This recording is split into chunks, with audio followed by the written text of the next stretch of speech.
everybody gets in here, and then I like pull the Discord audio to my stream, and so it kind of turns into just like conversations that then all get streamed and recorded.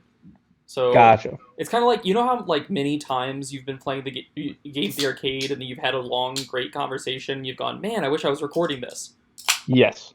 It's that. That's the goal. Okay. All right. I can see that. All of those got moments not disappearing. Yeah. I'm gonna go ahead and mute the Twitch. Oh yeah, the that's Twitch important. stream. Definitely, if you're. Yeah. It's still good to have up because I can pull Visual. game footage and stuff, which oftentimes we'll analyze. Yeah. For sure. Well, I did kind of come prepared with one question that is video related. So. Oh great, yeah. If you have Uh, footage that you want me to put up, I can always do that. oh. See, it wasn't specific to like a clip. It was more like in general when you're going back through and you're watching kind of question, like Oh, a gotcha. Cool. more broad scale. But we can hold off on that or jump right into it. Doesn't really matter. However, Is okay. Coppola really here? He's in the chat. Did he Coppola. say hello when he joined, or is he? No, he was muted, or his mic was muted Oh, now it's not when muted. he joined. Yeah, Is he here? but He his just little. unmuted it. It just happened. Oh wow, he Maybe can he's hear us trying to probably. talk, but is like gagged or something. He's under a gag order. Not allowed to speak on any Twitch stream. All right, this is too stressful. I can't stress over whether or not Andrew Coppola is here anymore. Now he's muted again. Oh man, what's going Oh on? no. Oh, Leave the stressing to me. I got that part covered. it's funny. Andrew, come back to us. Oh, Ian, by the way, I played some of your game. Yeah, dude, that was awesome. How'd you like it? Tell me It's good. what I stuff. played the first like couple levels, and then I skipped Mm-hmm. like 20 levels. Mm-hmm. And then I just like got bodied by a door, and was Uh, I'm gonna stop playing now. that's very fair. That's Um, actually really good it's one of those feedback. things where like the We only issues with it that I really have, uh, are like presentation based that aren't actual critiques to offer in a beta version. You know, like this is just like the playtest. Yeah. Well, I'm very glad to hear that. That's really cool. We are starting to move into the phase. I don't know how much I can actually really talk about this. I probably shouldn't talk too much, but we're moving into the like, okay, what's this actually going to look like phase? So I'm very excited for where we're headed, and I can't wait to have more things to show you. Love it. Yeah. So for anyone in the chat that doesn't know, or anyone watching the stream, Ian and his buddy Kyle are collabing on video game development now, making like some cool Yeah. indie games. And he Yeah. refuses to tell us anything about it. I Yes. playtested It's it. It was cool. It's like big brain snake. yeah. It's called Ouroboros. But yeah, we'll have more later. I don't know how the actual alpha beta kind of stuff goes, but we're figuring it out. Yeah. We're having fun with it. So, yeah. So, tell me about D&D. How has your D&D sessions been going? Oh, dude, D&D has been so much fun. I'm in 3 Yeah. campaigns right now. Dude. 2 that play Jeez. weekly, and 1 that plays every other week. Okay. Which is to say, Yeah. and it's crazy because they're all in a row. It's Friday, Saturday, Sunday, and the Sunday one is the one that's every other week. So it's like Gotcha. every week I have D&D 2 days in a row, except for every other week I have it 3 days in a row. Lord. And it's very, very fun. This is like my first major foray into a lot of like purely or primarily martial characters. So I'm playing Okay. a barbarian in one, Yeah. a berserker archetype, so like specifically just like hack and slash all the way. Love it. I'm playing a fighter in another. I took the samurai archetype, which is really interesting. Samurai get this feature at 3rd level where 3 times per long rest, they can use a bonus action that gives them advantage on attack rolls until the end of their current turn, and Okay. 5 temporary hit points. Wow. All right. That seems So pretty good. and so a lot of what I do is I use the bonus action to get advantage on my attack rolls, and then I action surge, which is where you can just do another action, Right. so that then I get to do another attack, so that I'm still Damn. getting my 2 attacks in a turn, That's both wild. at advantage. But he's a polearm master, which is very I love fun. polearm. So I took the polearm master feat, which is that when a creature enters your threatened square, you get an attack of opportunity on it using your reaction. And when you hit a creature, or when you on your turn when you use the attack action with your polearm, you can use a bonus action to attack again with the opposite end of the weapon. So he's using a glaive, and it's just like constantly like slashing and then spinning the rod around to whack them with the other side of it. That's pretty interesting. That character's really fun. And then I'm playing a warlock, a hexblade warlock. So that is like Pact of the Blade. So I can summon my weapons from the void in front of you. Gotcha. And that's been really, really interesting.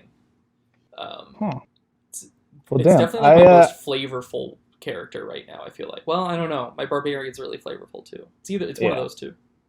I have never played a fighter, but the first character that I ever played was a barbarian, mostly because I was really nervous about it going in, and I thought, barbarian, I can just be quiet. Like, that could just be my character, and I don't have to role play because I am role playing just by not saying much. Yeah. So I have a soft spot for barbarians. I think they're a lot of fun. Yeah, I feel like barbarians are especially phenomenal, like starter characters. Yeah. But definitely, you can get more and more complicated.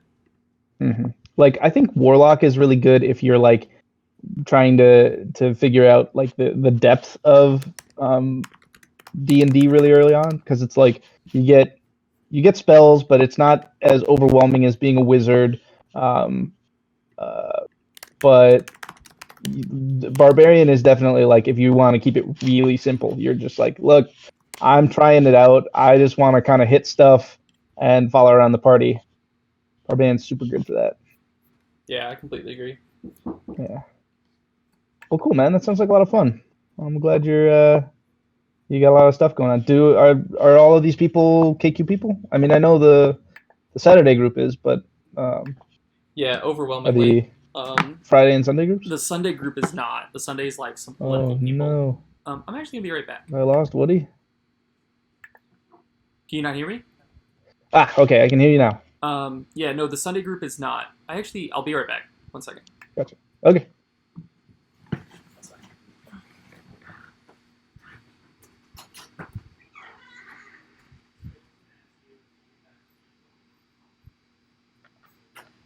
Such a dweeb. No, I'm not I offered food. I was like, eat it. Yeah, of course. Yeah. That's why I offered it to you. You need to eat it.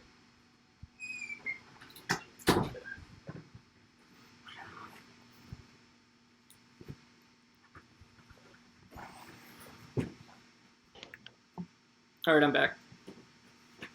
All right. There was a knock at my door. I was like, what is this? I don't know. It was Kogan As of asking someone if he could eat gently food rapping? that I offered him earlier. What? Yeah, earlier I was like, hey Kogan, do you want this? And he was like, yes, I would like that. And then he didn't eat it as I cooked it, so then I put it in Tupperware and put it away. And then he came to ask me if he could eat it. It's like, yeah, of course, that's why I offered you to eat it. Oh. That was the... Oh, Kogan. I love it. It's been really nice distancing with him, too. Yeah. He's just, like, constantly here. Yeah, I don't know. Which is preferable. Yeah. Important not to, let yourself slip into the isolation insanity. Yeah, absolutely. Yeah. It's supposed to be up at the end of this month, technically, right? Yeah, well, the thing is that in Illinois, we can only the governor can only declare a state of emergency once every 30 days, or like he can only declare it for 30 days. Okay. And it's actually being challenged in the courts because people are stupid over whether or not he even has the legal jurisdiction to declare multiple states of emergency in succession like he's doing. Mm-hmm. But that's stupid to me. It's like, just we can bicker about the legalities of it later. Like everyone knows that it should be a state of emergency right now. So let's just let it be. Everybody's saying. Yeah, it's so weird. I don't. We actually just laid out a full like return to normalcy program in Illinois. We're already in step 2 of a 5-stage process. And all the next stages rely on at least 2 weeks of declining case numbers. Well, not declining case numbers. Like we need less growth is what it is, which is a weird way of phrasing it. So it's like it's allowed to go from like 1,800 to 2,100 if the day before it was like 1,300. You know, like we're getting 500 more new cases every day. Than yesterday. The flattening the curve is the kind of parlance. But then also we needed a stabilization or decline of hospitalizations to trigger the next stage of like the return to normalcy. Gotcha. One of the things I've liked is that they've started using a lot of the language that I think we need to be using about like learning lessons from the COVID pandemic that we implement into our systems moving forward. It's like the phrase like return to normalcy is, I think, like a useful shorthand, but it's not actually accurate for what most people, organizations, and communities should be doing. We shouldn't be just like trying to get back to the way things were before. We should be trying to like learn how everything got so fucked up in the first place. And do a better job. Well, that's what I've been hoping. I mean, I feel like this could be such a good opportunity to kind of restructure the way we think about, how we do work from home and how, what's actually necessary to have, like what jobs are actually necessary to have in an office and what can actually be done from home, and, how we do education and all those things. I mean, this could be such an opportunity in a way. The work from home dynamic is so real. Yeah, seriously. Yeah. So, Killer Queen. Yeah. Scratch my itch, please, because I have been like losing my goddamn mind. Oh God, it's so. I mean, I've been playing some KQ Black like a little bit. Yep. But it's and it's fun. It's fun. It's still not the same. It's not Logan. It's not. No. And it's not supposed to be, right? Like KQB, playing KQB is supposed to scratch playing the KQB itch. It's not supposed to overlap and like make you... It's not a pure replacement. Yeah. It was never designed to be. I'm excited about Abs versus the Blood Queen. That's super interesting. Yes. Oh my God! Actually, Coppola sent me something about that. He sent me that first. I was so excited. I don't know if you remember this, but when I first started playing this game, I was talking nonstop about how there should be like a single player, some way to practice. I remember that. Yeah. I wonder how true Christmas. It will feel. Yeah. Hey, can you hear me now? Yeah, we can. Hey, Coppola, what's up, man? Welcome. It's like Beetlejuice. We just had to say his name enough times. The most Chicago that has ever been on a flight school. Yeah. We had the San Francisco episode, then we had like 2 Jacksonville episodes. Oh yeah. And now it's the Chicago episode. It's nice that all of my favorite people that I saw every week are finally showing up. Oh. God, it's the one thing that is actually like bothering me. Like going outside and it's cool and all. I miss seeing Kyle too, because like his place is walking distance from mine. But like really, the thing that I'm missing the most is the arcade. Yeah, absolutely. Yeah. for sure. Yeah, I'm definitely going to be there like 14 out of 14 days when we're allowed to go places again. Oh, absolutely. Except if Go back to your normal schedule. unless Eklo throws some kind of thing, which hint, hint, hint, if he's listening. Which I'll But end up going to because that's where everyone will be. But I'll still Yes. be like, why can't we go to the arcade?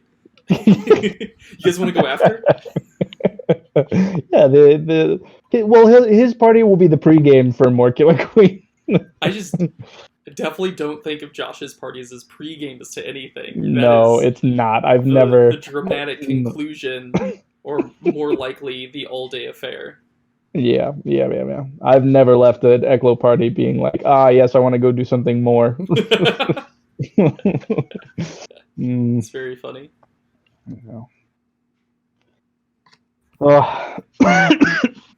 So what are these? So these prompts, are these? Oh, so these are old ones. I just leave it up every week. Okay. We didn't get any new questions submitted for this week. Oh, where is the submitting? I'm sure you're going to tell me, oh, right here, and I'm going to go, duh. But I mean, it doesn't matter unless you have like you don't need to use it. Like you can just drop stuff in the Discord and I'll show it. But that's fair. I've linked it a lot of places. It's always in like the post and that. But the form, I'll just drop it in the Discord right now.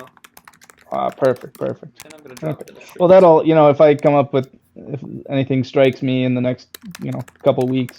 Yeah. I'll throw it up Yeah, that's a very useful. I think office hours will be greatly served by more people utilizing that sheet.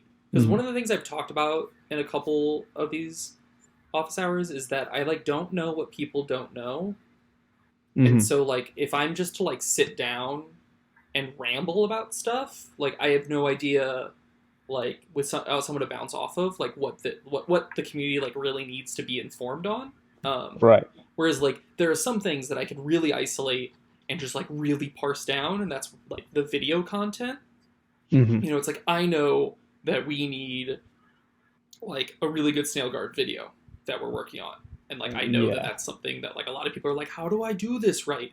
And you see it done wrong by so many people and so many, or that just a few tricks would dramatically improve it. And that's something that you can analyze, recovery or lockout. Those are things you can just be yeah, most teams don't know how to do this. So just hear everyone. But then there's just a ton of stuff that we talk about every week that I'm just, have you guys thought about this? And it'll be oh yeah. And I'm okay, people know that. And then it'll be do you guys know about this? And then people are no, what the hell does that mean? I'm okay, I'll talk about this. Because I just don't know what people don't know. Right, I gotcha. That makes sense. Andrew, are you trying to speak? What? No. Oh, okay. Your little green circle was registering, but it wasn't making any noise. I think that's background noise. So yeah, it's just background noise. That's fine. I just wanted to make sure that we weren't you weren't super quiet for some reason or something. Don't worry about it. It's fine. No more quiet than usual. We were talking about Abs versus the Blood Queen. Yeah, so I'm super interested in whether or not it's going to be how true the play is going to be. Can I plug if I plug in a fight stick to my computer, will it feel like Killer Queen? And for me, they're saying they're going to use the actual Killer Queen engine. So it should be exactly the same, but how latency will work, that's... Yeah, see, I'm really dumb, so I just don't know. I think that the bottom line is it's going to depend on your monitor, your refresh rate. That makes a lot of sense. Yeah. I'll just buy something better. Yeah, there you go. Is my TV TV? Did you do the fight stick level? What? Did you back at the level where you can get the fight stick? Oh, no, I actually haven't backed it bonkers yet. level. I'm waiting until it gets to 99%, and then I want to put it over the edge and be I made this happen. Yeah, this was me. Classic Woody. Good job, team. But really. Yeah, I'm super interested in it. I wonder how well it's going to get picked up, because it seems like it's they were talking about daily challenges and if the Oh. like main game is consumable in a short duration, you could see like our community have like a speed running element to it and stuff like that. Yeah. Which Oh God, all yeah. would be, But right? isn't it procedurally generated levels? They had mentioned that there would be procedurally generated levels, but I wasn't sure if it was all going to be procedurally generated or if that was like the daily challenges or something. Right. I think it might be procedurally generated, similar to Black Emperor, maybe. Oh, that makes sense. Like they might We could already kind of- have some like groundwork for procedurally generating side-scrolling stuff. Yeah, Mhm. that makes sense. Yeah. That But they I would, was like, just thinking about the latency, and you'll just be plugging in like your USB control or whatever, which is definitely going to have a different latency than the input boards. Like, you know, the iPack versus the Rio board, I think is probably, you know, suspected to be the main difference between the newer and the older cabs, and why the older ones feel so freaking slow. Because the Rio is like a big PCB full of tons of components and probably way over processing, and maybe has the wrong parameters in the software. You know, the same old story. But if you bring it at home, it's going to be just going straight into your computer probably, or whatever. What platforms is it going to be on? Maybe Switch. Maybe Switch if it gets a lot of money, but Right. I think it's Steam, right? yeah, Yeah, it said Steam Steam. seems like It a said safer for bet. Mac. I think they just said Mac, PC, and Linux. Is what they said. Yeah, I'm really curious. I bet it'll feel different from any cab time-wise, Yeah. but Yeah, I I mean, think it'll be closer to the Logan one, I'm guessing, because the iPacs are more efficient. yeah, Mm. yeah. I forgot that we had the latency expert in the chat. Oh yeah. I'm no expert, but I know what I perceive. I'm just kidding. No, you have definitely the most nuanced and developed opinions on cab latency and discrepancies of anyone I've talked to in the Killer Oh, Queen community easily. about it. I do, like, you know, yeah, pretty developed theories about why some things are the way they are. Like, Yeah. that seem like they're overlooked by everybody else. But, Yeah. you know, it's not me to go talk to Bumblebear, so. Again. Yeah, I mean, usually anytime I get into conversations about this stuff, I'm like, I end up mentioning like iPacs and Rio boards, and I'm like, but I don't really understand it. Just if you're interested, ask Dan Barron about it. Yep. They were going to develop, what, the Bumble board or something? Yeah, the Their Bumble own board input was, board? I think, a this year project. What's the That bundle was board? only mentioned like once, right? There's no other info. No, I think it was mentioned at BB4, or was it BB3? Oh, like state of the game, probably. or Yeah, I something? think it was this. But Andrew, to your question, the Bumble board is essentially just their name for their own like board, as opposed to like the like I don't know. Dan, you explain it. You're better at this. Well, it takes the electrical signal from the switch and then converts it to USB for the computer. Basically, Oh, okay. Oh. Yeah. So instead of like, it was basically a move to standardization. Like they were like, if we make these in house and we make our own, then we can make the game work the way that we want to make it work. And then we don't need to rely on third-party software or third-party hardware, rather. Yeah. And its discrepancies, and then what they decide to change for their next iteration for the next cabs that we run out, and then these cabinets are now different because they changed something about that product. No shit, we should go and cross-reference. Oh, now we need to use this company's version. You know, they just skip that nonsense. And eliminate anything that those other devices are trying to also handle, right? Yeah. Mm-hmm.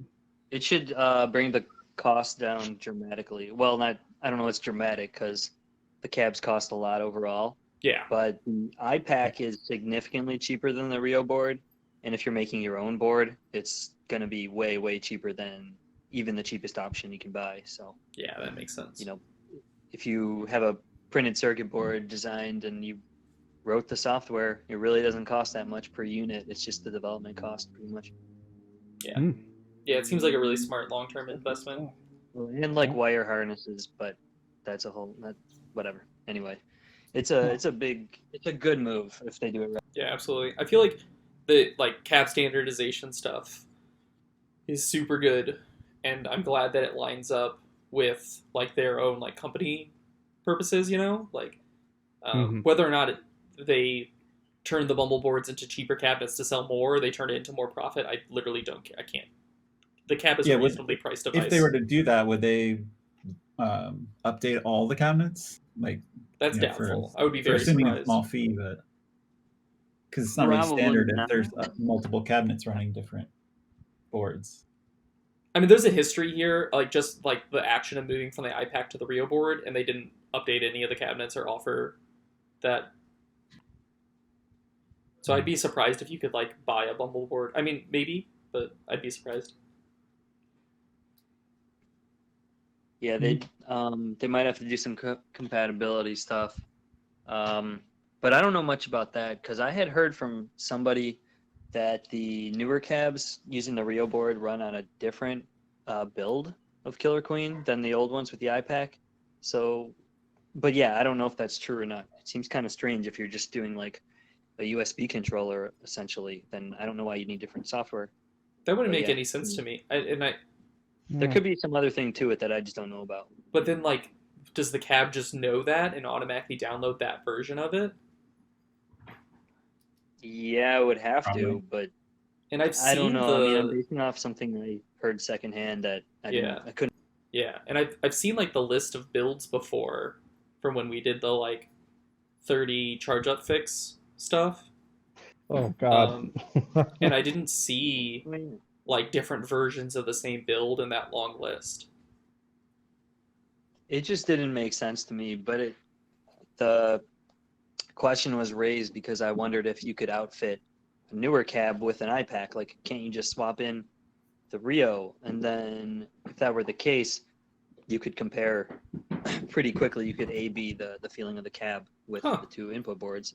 But somebody told me that it wouldn't be compatible, and I don't understand why it wouldn't be. Yeah, that's interesting.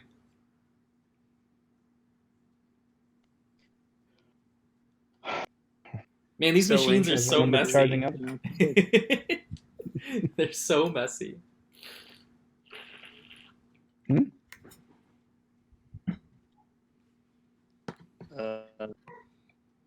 What is so messy? The machines. Oh, yeah. For sure. I mean, it's basically magic. It's rocks that we talk to think. Well, what? I guess. Yeah. Right? I mean, that's pretty much what it is. Well, the cab is closer to a rock than I think. What was that? You cut out. So the cab is closer to like a big rock than it is to something that can think. That's true. That's just like it's just dead weight. That's just a fact. Yeah, fair. It's most like I feel like it's majority particle board or air. It is, I think. No. Or air. I mean, to be fair, particle board is mostly air. So you're probably right, Andrew. Oh man. You guys remember charging up? Yeah, dude. I just mentioned it. What was the? Was it after? I remember one day specifically just hearing you, Woody, shouting across the entire arcade. I'm charging up! Charging up! Charging up! It was the Wednesday before 30. That was after 30? No, before. Oh, before 30. It was the Wednesday that's right, before because we 30. Knew we were going to get the patch. Because we had fixed it, but the cab's like... it was the Uptown cab didn't have it? No. The Logan cabinet had gotten reset too. Both of them did not have it. So neither of them actively had the fix on it because they weren't booting to beta. Yeah. And so they would like when I realized that the charge up was on it, and it was like we had already fixed it. So like I don't know, everybody revel in this hilarious bug. Yeah. Oh, so funny. What the hell was that? Typing. Somebody you don't remember triple tapping, Ian? I thought somebody was shuffling cards. Do you have a Switch, Dan? Do I remember triple tapping? I triple tap on my leg just to like keep the muscle memory. Oh. Yeah, you got to. This is the real off season. But Ian, don't you have the tap box? You can tap. I do have a Oh, I do have the tap box. Yes. That's I gotta start getting back in the habit of doing that. Dre lent me his like tap box thingy, majiggy. The like tap. It like records how fast you're tapping. Yeah. You gotta get I up to wish I like could 12, triple right? tap. 12 is like You like- get 12 taps per second? God. something like that. It's 50% faster than me. What? No. I tap at 8.2 taps per second. It was confirmed at BB4 on the like speed Wow. race. Huh. Well, so no. The highest I've ever gotten is like 11 for an extended period of time. Like I can do it. I did 11 for like Hey, Steven. a minute or something. Hello. But Hi, we're 12 talking is like sorry. tap rates. Hey. Yeah, 12 is like after that it's kind of diminishing returns, right? Yeah, I tap a very steady 8.2. That's like all game long I can tap 8.2. Okay. Yeah. I think that's like I'd argue that it's consistency in tapping rather than speed of tapping that probably matters the most. Yeah, absolutely. Yeah. The speed is like for temporary things like hover transferring and stuff like that. So it's like it's important, but it's not as nearly as important as consistency. I think like the rate of a cold start into immediately fast tapping is important, going from 0 to 100. Yeah. Yeah, I agree with that. The I can see acceleration. that. For sure. You get more vertical speed. I mean, I totally look at my gameplay a ton and like wish that there were moments that I had the sheer burst speed of a lot of people. Mm-hmm. Because I can just That's see all right. moments where I'm like, I could do something crazy here. And it's like, I think I've talked about this a decent bit about how much I use ricochets and lands to redirect my vertical momentum. But like, if I just had the tap rate, I would be so much better in the mid-air, which I think is like where my weakest gameplay is. Yeah. It's like I'm not the queen that's like just hanging out in the middle of the air. It's like I focus on getting to the ceiling and then diving to the floor to ricochet back to the ceiling and like redirect. I feel that. Yeah. Who do you think of? Well, I mean, I guess we know. So we had the whole tap contest thing, and what Shipwash I think won. Yeah. At BB4. And Austin was really I think close. Austin Waters might have been second. Yeah, or he was second. Third. He got second, I'm pretty sure. And those I don't know Austin really. Austin rules. He's one of my favorite KQ is he? people. What does he play? Is he a queen? Is he No, he's a warrior. What does he do? He's a very Warrior. He's Warrior? typically vanilla. Sort of defensive. Yeah. Oh, okay, I got you. Yeah, I feel like Austin shines in the like the offensive guard in a 3-1.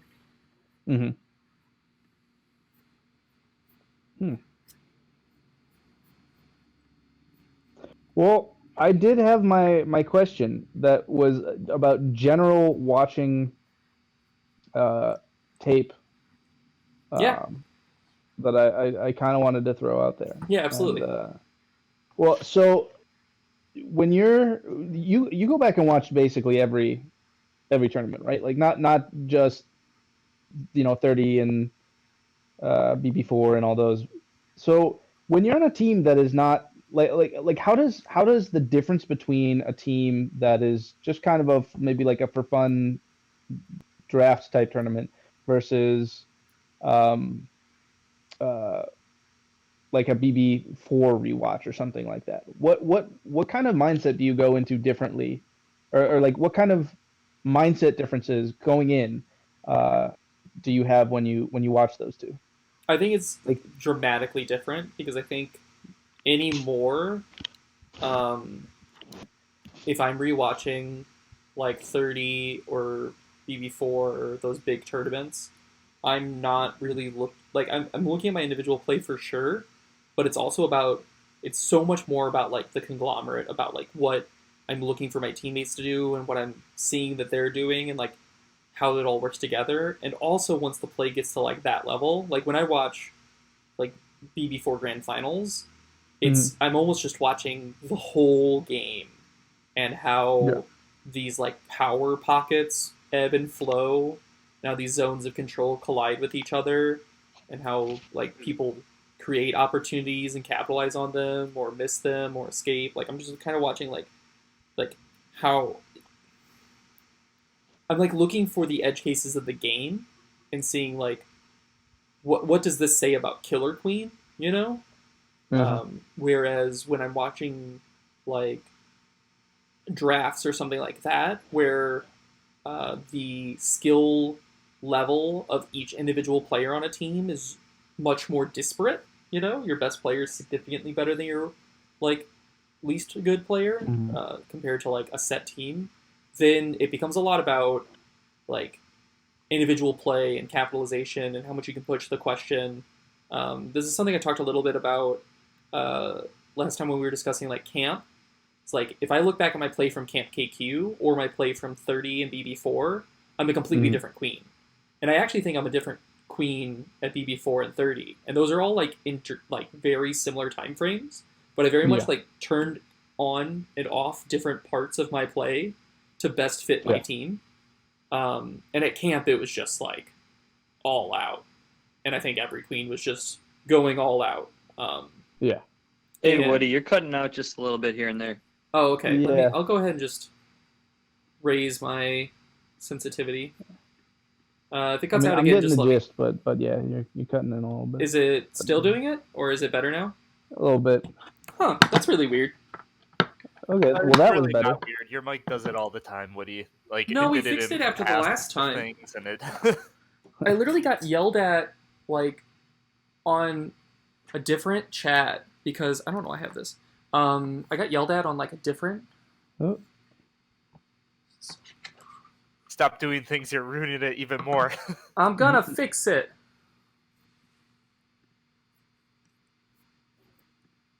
Okay.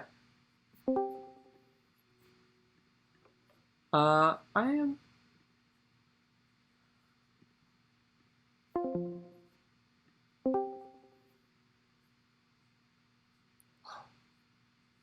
Yeah? Say a few sentences. Hello. I heard a loud sigh. Yeah, that was me. Yeah.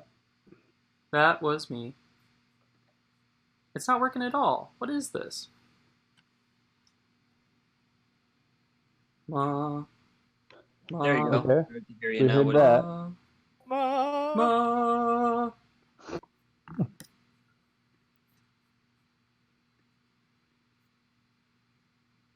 Do you have the noise suppression option turned on? I It might be that.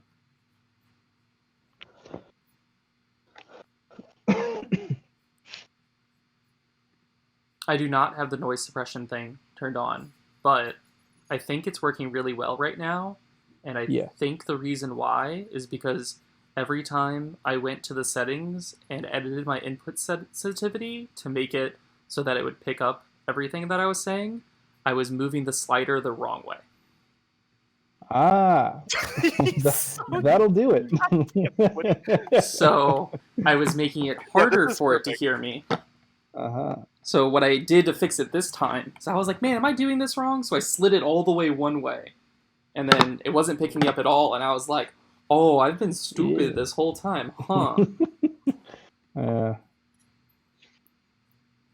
Tough feel. Which actually makes me realize that whenever I was playing D&D the other day and they were complaining about how they could hear me moving my pieces of paper, that when I edited it, I made it so that they could more easily hear my paper. And then we played the rest of the session without anyone saying anything. Which just kind of means that they should all, like, express their feelings more. Why They just had you up here. They just put up with it. Wow. That's dumb. Okay, well, that's pretty funny.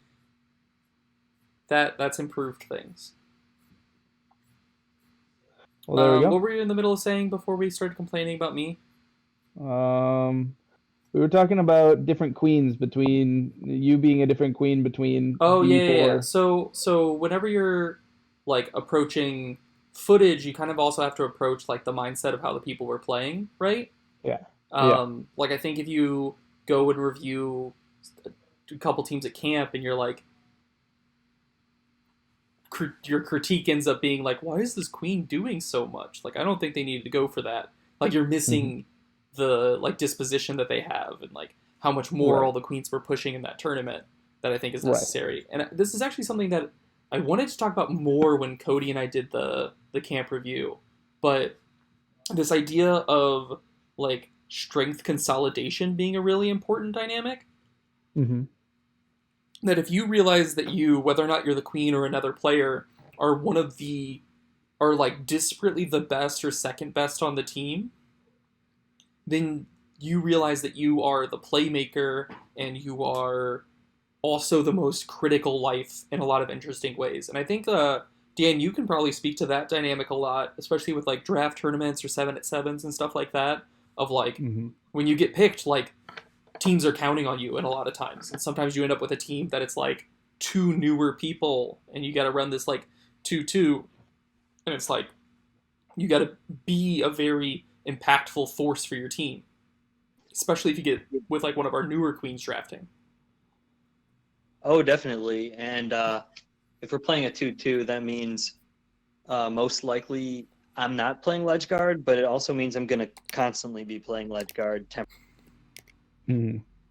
but also trying to propel the game forward. If we are pretty imbalanced as a team, then yeah, it requires a lot of like choosing what role in the moment. Whereas if I play with a much more complete team, like a 30 or an E-Howdy or whatever, obviously we are all filling in for each other in a lot of ways. But actually what came to mind first was going way back to BB1. And I know I've talked about this before to you, Woody.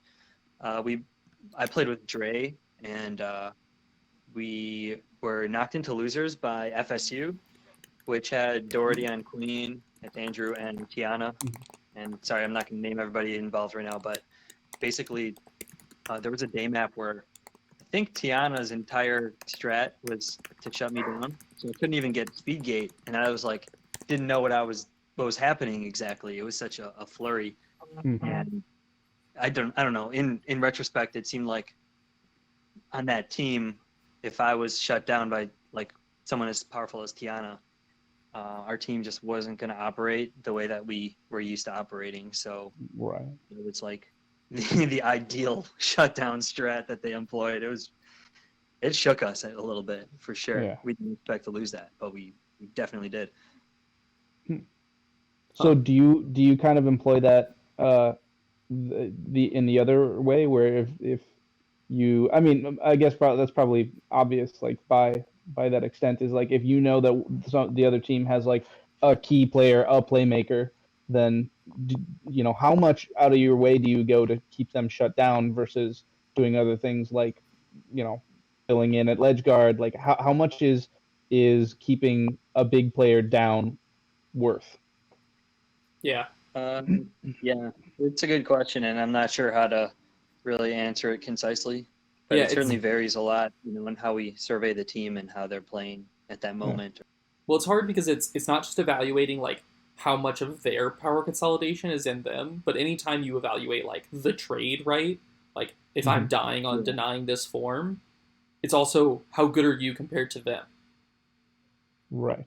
And I remember I think that was something at BB4 that I talked a lot about with Nick, actually, because like Nick was like our third warrior, so he's like the most disposable, right? But he's still one of the best warriors in the game. And it was like, I remember us having conversations about it where I was like, hey Nick, a lot of the teams we play, like their life is not worth yours. Like sure, if it's keeping the lock, yeah, but like if it's like we have 2 warriors and they have 2 warriors and you die in the process of denying like their third warrior, you're probably better than that person. And I'd rather just have you in the air, because I feel confident that like our 3 warriors in the air beats anyone else's 3 warriors in the air. Yeah. Well, so are you saying that kind of influences when you would want him to swoop, like dive to deny a gate? Yeah, absolutely. Yeah. Okay. I mean, I think once the team setup is there, like you always want someone going for the gate, but it's like those solo plays, you know, of like, oh, the queen's going to get this pickup, should I go for it? Because there's that percentage chance that you die, they still get the form. There's a percentage chance that you get the kill on their form and die, or that you kill them but don't die. You know, like all of those are possibilities. The most likely one depends on how good their queen is, right? So if you know you can do it, then you do it. Basically, like if their queen's gonna let you kill their forms, you should just always do it. And I think there's a lot of like more passive queens that'll always let you do it, which isn't even just like make a statement about quality. I think it's just like a play style discrepancy that it hasn't been exploited enough. I think. Gotcha. I think I'm kind of touching on the concept of like over-respecting opponents, right? Because I think there's not a single person in this game that plays queen that like shouldn't be disrespected at times. Right. Everybody's got habits. Yeah. It's also just like make them do it. You know, a lot of the times the game is just about like making your opponent play. Right. And making it difficult along the way. It's like if you have a queen that you know hits 9 out of 10 J dives, but you make them do, 30 J dives. Yeah. That's 3 J dives they don't miss, and if you kill them each of those times, then there you go. Exactly. Forcing tech, making them have to hit it, I think is really important. But so back to the original question, which was like, so when you go into tape review.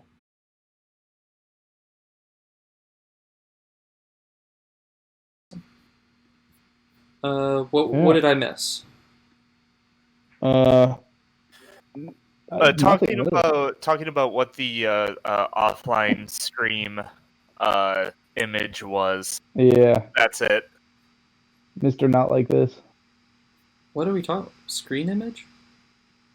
Yeah. So when your screen went down, there was an icon. Oh, I see. Which I guess is a Twitch emote. Oh, that's really funny. Okay, because the Twitch actually crashed. I see it. That's really funny. Yes. Oh, we got a new person, Public Ally. Okay, cool. Hello, welcome. Hey, what's up? Is that like a public defender? Are you a lawyer? No, I just it's kind of that's the name I've always played like support kind of roles in every game I've played, kind of defensive. Cool. So it's just Oh, good stuff. Nice. Did I miss introductions, or did I get back in time for that? No. Well, this is. I can't even remember your name now, man. I'm sorry, but I know you're from Jackson. Yeah, no, my name's Nathan. Nathan. Yeah, I was on 2 weeks ago. Yeah, I remember. Me and my buddy Brian. Yeah. Me and my buddy Brian were both from Jackson. We were here just kind of throwing questions at Woody. Since we're a newer stream. Is that the? What's that? Best in Jackson? Is that that was that stream?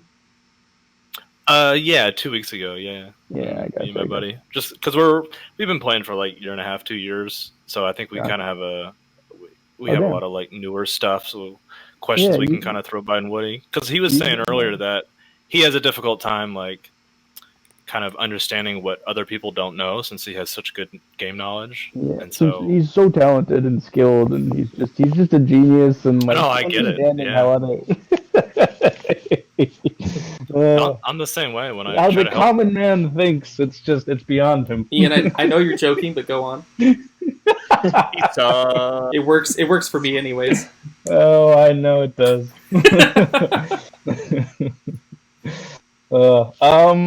Hey, actually, wait. You mentioned, so one little correction, if you don't mind. Oh, how brazen. During 30, I had been playing for only about 10 months. You said 1.5 years. I had not quite been around for that long. Oh, is that what I had said?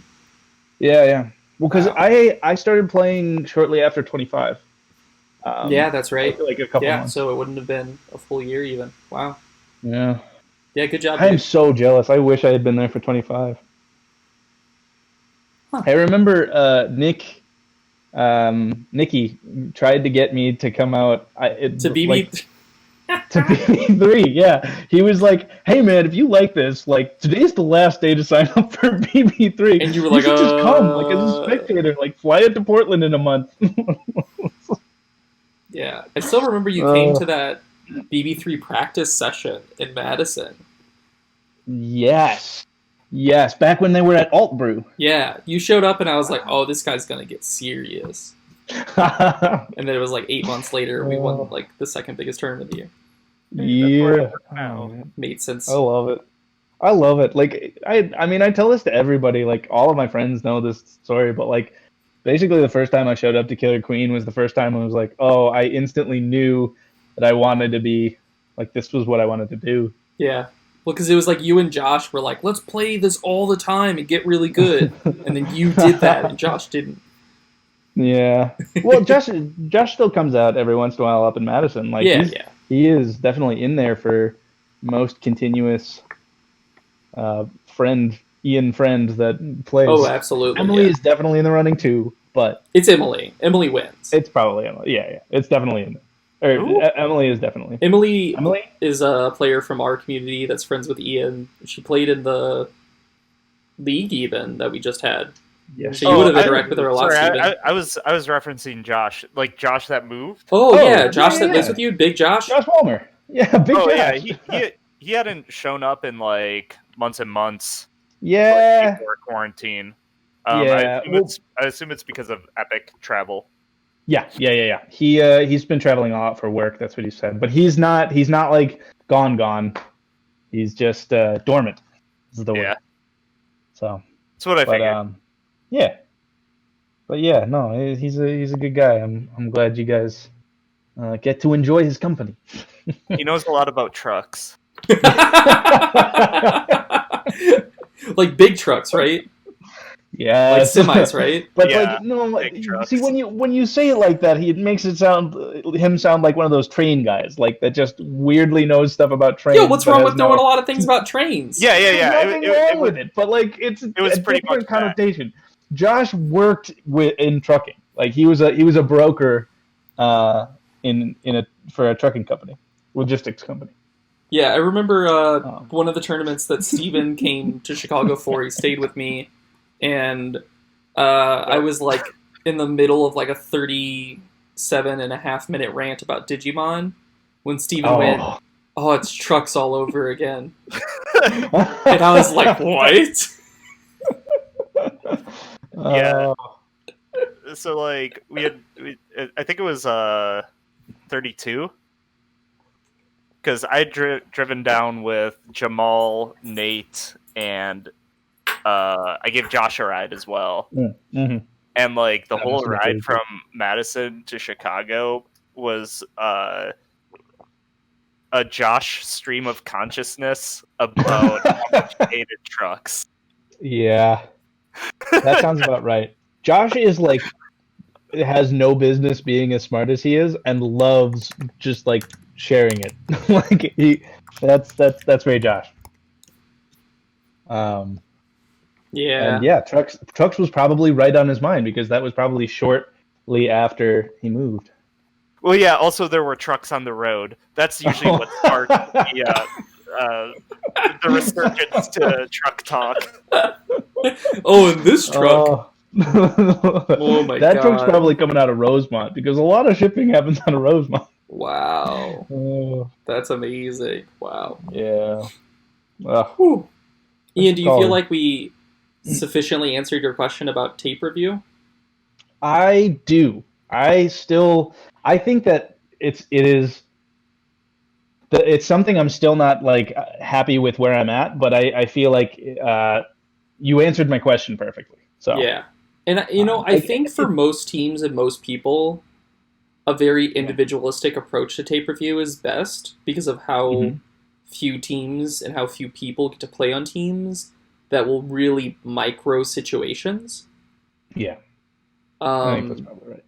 But I do think that the more people start to look at the whole of the game and like, why was this team so good at pushing snail, the more they can like, if you're like, oh, these two people were in these positions and that's why their snail moves so reliably, well, the next time you're playing, you can be like, oh, look, that person's in that position. I should take this position. I think the number one thing that people like don't have downloaded about KQ is reinforcing players. Like that a player is holding a position and that you can reinforce them holding that position by taking a position that makes it so if two opponents were to attempt to pincer that person out of it, that you would be able to threaten them in return. Yeah. Queens do this all the time. That's like constantly something they're doing. It's like why that position on Night Map where the queen's like at middle gate and pushed out to the terminal near side of the ledge to help the snail push, because they're supporting the warrior below them who's actually guarding the snail. They're not guarding the snail. They're guarding the warrior so that the warrior can guard the snail. And I think like the more people look at the game in those ways, the more it's going to make a lot more sense, and people are going to like level up really quickly. Like Dusk Ledge is one of the perfect examples of it. Night Ledge, people get it. People get it on Night Ledge. That like, oh, if I come over, that person can't clear you, and all I have to do is bump them. Right. Right. But like Dusk Ledge, people still don't really get it. Well, and correct me, I mean, if I'm saying something crazy, but I feel like that has a really good way to kind of get in that mindset is, I mean, you can't like choose for these situations, but like focusing on when you're the first warrior up after being wiped. Because if you're the first warrior up after being wiped, your job at that point is to help continue reconstruction. And one of the best ways to do that is to like hold for your queen, and create like eliminate opportunities for your queen to be pinched. Is that? Yeah, I completely accurate? agree. No. Yeah, I mean, unless they have significant objective progress, in which case your job is defense. Yeah, that's true. Yeah, well, if the snail's in the basket, that's kind of a different story. But yeah, snail in the basket, or they have like less than 6 berries to go. Yeah. Or really, honestly, I feel like if they're just running berries at all. Really? Like I feel like if it doesn't really matter to me, like how many berries my opponent has. If I get a vanilla up, I want them to go to ledge. And then I focus on recovery, because they can sort of support you, right? Like if you have your vanilla and ledge on Night Map, I can reliably get recoveries out of far gate with rotations to middle while helping defend them ledge, right? That's true. That's like somewhere you can double up and do both dynamics. Now, my only question with that is like, how much of that is just because you know that you can do that versus how much of that would you recommend for like a queen who's maybe less experienced? I mean, I think it depends on like how many military pieces we're talking about here. But if you can't recover effectively on your own like that, reliably, I feel like adding the warrior isn't going to clinch that recovery. Okay. It's going to like reduce the chances that like, I don't think it like adding a vanilla to a queen that can't recover well dramatically improves the chances of recovery. Gotcha. If anything, it dramatically increases the chances that warrior dies. Yeah, I agree with that. It's like your warrior is going to be there, like trying to support you, but then you'll be like as a queen, you'll bail out because you have the ability to do that, and they'll just get like killed by the queen. Easy, because they J dive in, and it's like, well, that sucks, huh? Mm-hmm. Fargate on Night Map is actually a perfect example of this, right? Like your queen is like above the gate with it tagged and pushed out terminally, and your warrior comes over, and then like one of their warriors crashes down, and like you both go to like block that warrior. Their queen hits the J dive. Your queen doesn't have the tech to hit the stick back up or to get her scraped quickly to push the enemy queen out. So instead, she ends up diving to middle, and now your warrior's in the middle of this mess, and that warrior and that queen like clean up your warrior no problem. That makes sense. I get that. Yeah, and especially with running berries, right? Because like even if your warrior is like helping you get another person up, and you do get another person up, they've probably like ran at least 2, up to 3 or 4 berries in that time. Yeah, which is a lot of those. Yeah, and it's also like if they're running berries and you successfully are stopping them from running berries with one warrior up, well, you don't really have anything to worry about. And as the queen, you can guard against the clear to some Yeah, extent. it gives you much more time too, right? Yeah. I think that's the big thing about prioritizing defense over recovery is like, well, in a way you're prioritizing recovery because you're giving your queen way more time to recover rather than like, we got this one shot. Right. But I think that configuration like can be both. You know, your ledge guard and you're recovering out of Fargate, and your queen's holding it, and there's like clears coming in and people coming in from the middle. Like, how much does that warrior leave? And also, like, once they kill the 2 runners, then they have the cooldown, right? Because and this is a way that I really want people to start encapsulating like objective defense is whether or not you're the queen in recovery or anything else is like the moment you get a kill on the objective runners is the moment that you get a cooldown equal to the number of seconds that it takes you to get back to hive from where you go and how long it takes them to get to the hive, right? Where you get to go do other stuff. And so if you kill the runners as the ledge guard, and then you see your queen is trying to recover out of Fargate, will fly over there, and now you get to support it for free, not for the cost of defense, but for free. It's like, oh, I don't have anything else to do. I'm waiting on those runners to arrive. Yeah, I get that. That makes sense. Yeah. And obviously, like, different game states preclude different dynamics. If they've got their speed warrior clear above you, and you successfully kill the runners out and get back to the hive, like, you can't just leave and go support your queen. But also it's worth noting, so if you're on defense, they have to devote a warrior to clearing you. Right. Which means that is one less warrior sieging your queen who's trying to recover. Yeah, that makes sense. So you in effect neutralized a player anyways. Right.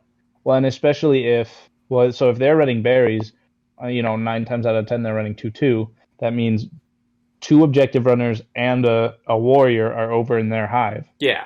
That means it's yeah. And in my opinion, fairly easy. You can't reliably run lockout with a queen and 1 warrior, especially a queen and a vanilla. Like, I don't think that's a reliable recipe for lockout.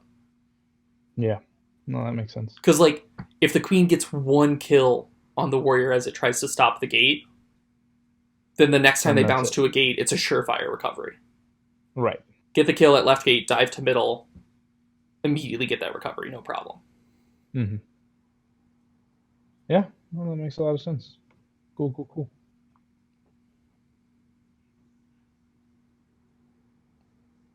Yeah, you just have to make sure like the defensive warrior doesn't do what I do all the time and just die. Just like the speed warriors capping you, preparing the J dive, and you just peek out for no reason and fly into their feet. Oh, no. Yeah, I was referring to like me playing as warrior and just like die when I'd like move over to ledge guard right away. And it's just like, oh yeah, okay, that was worthless. So good. Oh, shit. Yeah, there is an element of like stabilization tends to be difficult because you need to devote the players you get up immediately to operations. Especially when the enemy is running berries, is why like you see so much cycling. Because it's like, oh, well, you immediately got to go to ledge. And then it's like, well, you get cleared out. Okay, you died, and now we're back to 0. Or, well, we just got 1 up, but then our second went down, so now we're back to 1. Yeah, perpetually just at like 1 ledge guard that's dying all the time. Yep. I've been there. Yep, because the team is just cycling. How do you prioritize your time as queen when you have, let's say on night map, you have 1 vanilla warrior as a hive guard? What are you thinking about in that instance? Like, how much time do you need to devote to help him? Because obviously, eventually, they're going to run 2 berry runners and probably swing the queen over, and they're going to have to be forced out. Or, you're thinking about getting another warrior up, maybe a speed. Like, where are you kind of thinking in that instant? I think I need to spend most of my time protecting ledge and recovering out of Fargate. I will abandon my ledge guard to rotate to middle in order to get a pickup, because then their queen has one of 2 options, right?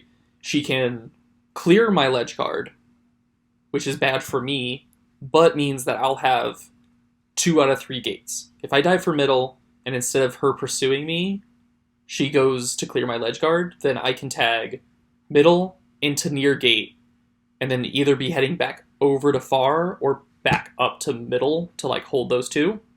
And now, because she chose to clear out my ledge guard and made that like tempo decision, I've completely regained gate control, and I'll have no problem getting my full force back up. But okay, so you're trying to make sure that like when you do leave, you're going to get some value. Yeah.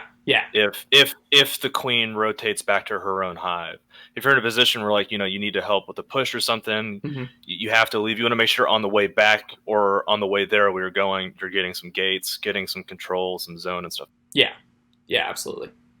So there's a lot of those like make or break moments. But typically, if I can hold Fargate into perpetuity and get recoveries out of there, that's what I want to do. Okay, cool.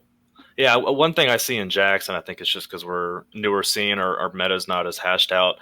I see a lot of queens struggle with knowing kind of when to help their solo hive guarder. I think a lot of times they kind of just assume that like, well, he's there, like I can just kind of focus on other stuff. But eventually the vanilla warrior is going to be put in a bad spot that they're either going to have to let a berry in and die, or they let a berry in and get out of there, and now they're kind of in a bad spot trying to get back into the night hive. Yep. Yeah, if you're running a 2/2, I think the queen's number one like additional role on top of like the play the game and get all the gates and kill everything dynamics that the queen naturally has, their number one role is defend the ledge guard rather than progress your own berries. I would rather let my speed warrior handle the clearing while I defend ledge. I really like that strategy a lot. And if you're playing 3-1, there's a couple changes to that, I guess. Like maybe the first speed warrior, in my opinion, is more responsible for reinforcing the ledge than the queen is. But Woody, maybe you can remind me, we had a different plan on, was it Dusk versus Night Map? Yeah, so one of us. So we had ledge and one, a specific like tempo dynamic, which is that if we're running snail and the enemy's running berries, so we're running 3-1 snail, they're running 2/2 berries, then on Night Map, before the snail is out of the night triangle that is past the rope and then past that little ledge past the rope, I would focus on offensive and moving the snail with my offensive guard, and Dan, as the first speed warrior, would focus on defense, supporting the ledge. Because like to us, either way, like if their queen decides to go and clear, and then Dan and the warrior like get out and they successfully get those 2 berries in that time, me and our offensive guard should have 100% reliably gotten that snail very far, like off the rope, and then it should be progressing towards like the halfway point, which to me, if they only have 4 or 6 berries in, is a major win. Like we're dramatically winning this game right now. More often what happens is, by the nature of me being on the snail, their queen doesn't go to clear. She hangs out by me and tries to contest that space, which means that Dan can do just as reliable of a job of supporting ledge as I can, because the reason why queen's support on ledge is so critical is because queen clears on ledge are so punishing. Because the queen can just push, hit the J-dive, push, and reliably rinse and repeat that maneuver. But on Dusk Map, that's not true. There's no point where the queen is like more influential in these like tempo dynamics. So we had that rule on night that until the snail was off the rope, I would support snail, but then once it was off the rope, we would switch. Dan's priority would switch to supporting snail, and I would switch to defending ledge. We would also conditionally do that if they got a lot of berries in. At the point that I had like 6 or more berries, it'd be like, I have to do it. I can't let their queen, because if there's only 6 berries left and I let their queen do 3 clears, that's the game, right? But on Dusk Map, it's just the queen should prioritize snail and the speed warrior should prioritize ledge guard, and that's for a few critical reasons. all relate to the dusk nub. The nature of that nub, like the speed bump, is that when a warrior is at the ceiling, pushed out terminally on against one of the speed bumps, they completely nerf the queen's height advantage. A queen that approaches the left end of a speed bump and a warrior that approaches the right end of a speed bump are equally as strong of characters. They are as high as anyone on that side of the bevel can be. And so it's not harder, or like if the enemy queen's on the other side, it's not harder to get past them. But then similarly, down at the bottom of the tunnel, if a warrior is posted up there, the only character that can reliably force them out is a queen, which is why the queen is much more critical on snail push on dusk, and why they're not that much stronger than warriors. And in a lot of ways, a speed warrior is stronger than a queen in the ledge space because of the horizontal boost, making it that they can get underneath people much quicker. Yeah, I think that sums up what I was thinking about. I swear I haven't thought about it in a while, so I wasn't prepared to try to. Yeah, no sweat. Well, that makes a lot of sense. I like that. Yeah, I think that was. I mean, it took us like a long time to like come to that like view of things. Yeah, and there were a lot of iterations. Yeah, but I feel like we're the closest to like objectively correct that we've ever been on it. As much as there can be. Yeah. Yeah. So was the pun intended or no, though? A little bit. No, it wasn't. I'm not that smart. I'll give you a one-hand clap. I'm pretty dumb. I don't know. But yeah, I think the tempo play on Knight is really important, in my opinion. Making sure that snail gets moving. Yeah, that's tough. But on the sets that we got it off the rope in the beginning, it was so easy. Like if I got unimpeded snail progress, for 30, obviously it was such a huge like step, like in the huge early advantage. Yeah. I mean, it's one of those things where like it always blows my mind when it works. Mm-hmm. Like the actual, because I mean, like the queen supporting early snail is different. I mean, like they're intrinsically connected, but it is different than like my specific aggressive gambit of like going below and rotating up. But that aggressive gambit, like when it works, it's insane. And it worked like the most it ever worked was Camp KQ, and I just kept being like, I remember people kept talking, like commentators and stuff kept talking about like, man, Woody's team has been running Night Snail nonstop really well. Yeah. And it was like all it was is that teams didn't have the level of coordination to stop me from getting it off the rope and like well on its way to the waterfall at the beginning of the game. And then they were just like playing from behind the whole time. Yep. Because it requires like a specific set of responses, which for the most part are just get a vanilla out of middle gate and have them phase through me to threaten that pincer to force me out. Yeah. That I think that there's been enough Slack conversations where like everyone agrees that that's the play. That's the counter. But it's one of those things of like, okay, we'll do it. Because I keep playing, I still keep playing in tournaments, and most teams I play against don't do that. Right. It tends to be more likely that my drone misses their jump, or like their drones also went to the middle, and so they bounced them out and stopped us from getting the snail. Like those tend to be more common of reasons why this gambit doesn't work than the opponent counterplays correctly. Yeah, for sure. And like maybe it's not like the right thing to be doing. Maybe it is like a specific like gambit that only works until people like all get collectively better. But until that happens, I'm gonna keep running it because it works. For sure. Well, you know, even if people started routinely using that as a counter, I mean, what the next step is not to give up on early snail. It's just to maybe focus more on getting up and establishing over the snail first. Like it still all revolves around who gets that early snail. Yeah. And it's also like Just delays the it time slightly. that it takes somebody to get up out of middle and move to pincer you and then like successfully remove you from the space is enough time for the snail to get off the rope. Yeah. Like it's not out of the triangle, but it's off the rope, or it's like at the edge of the rope, you know? Yeah. That's a 3-second maneuver. Right. Now, what do you do if like some team is like coordinated, gets one out of middle to end phases through you, and then also like so a drone feeds the snail or something like that, or bumps your snail rider out of.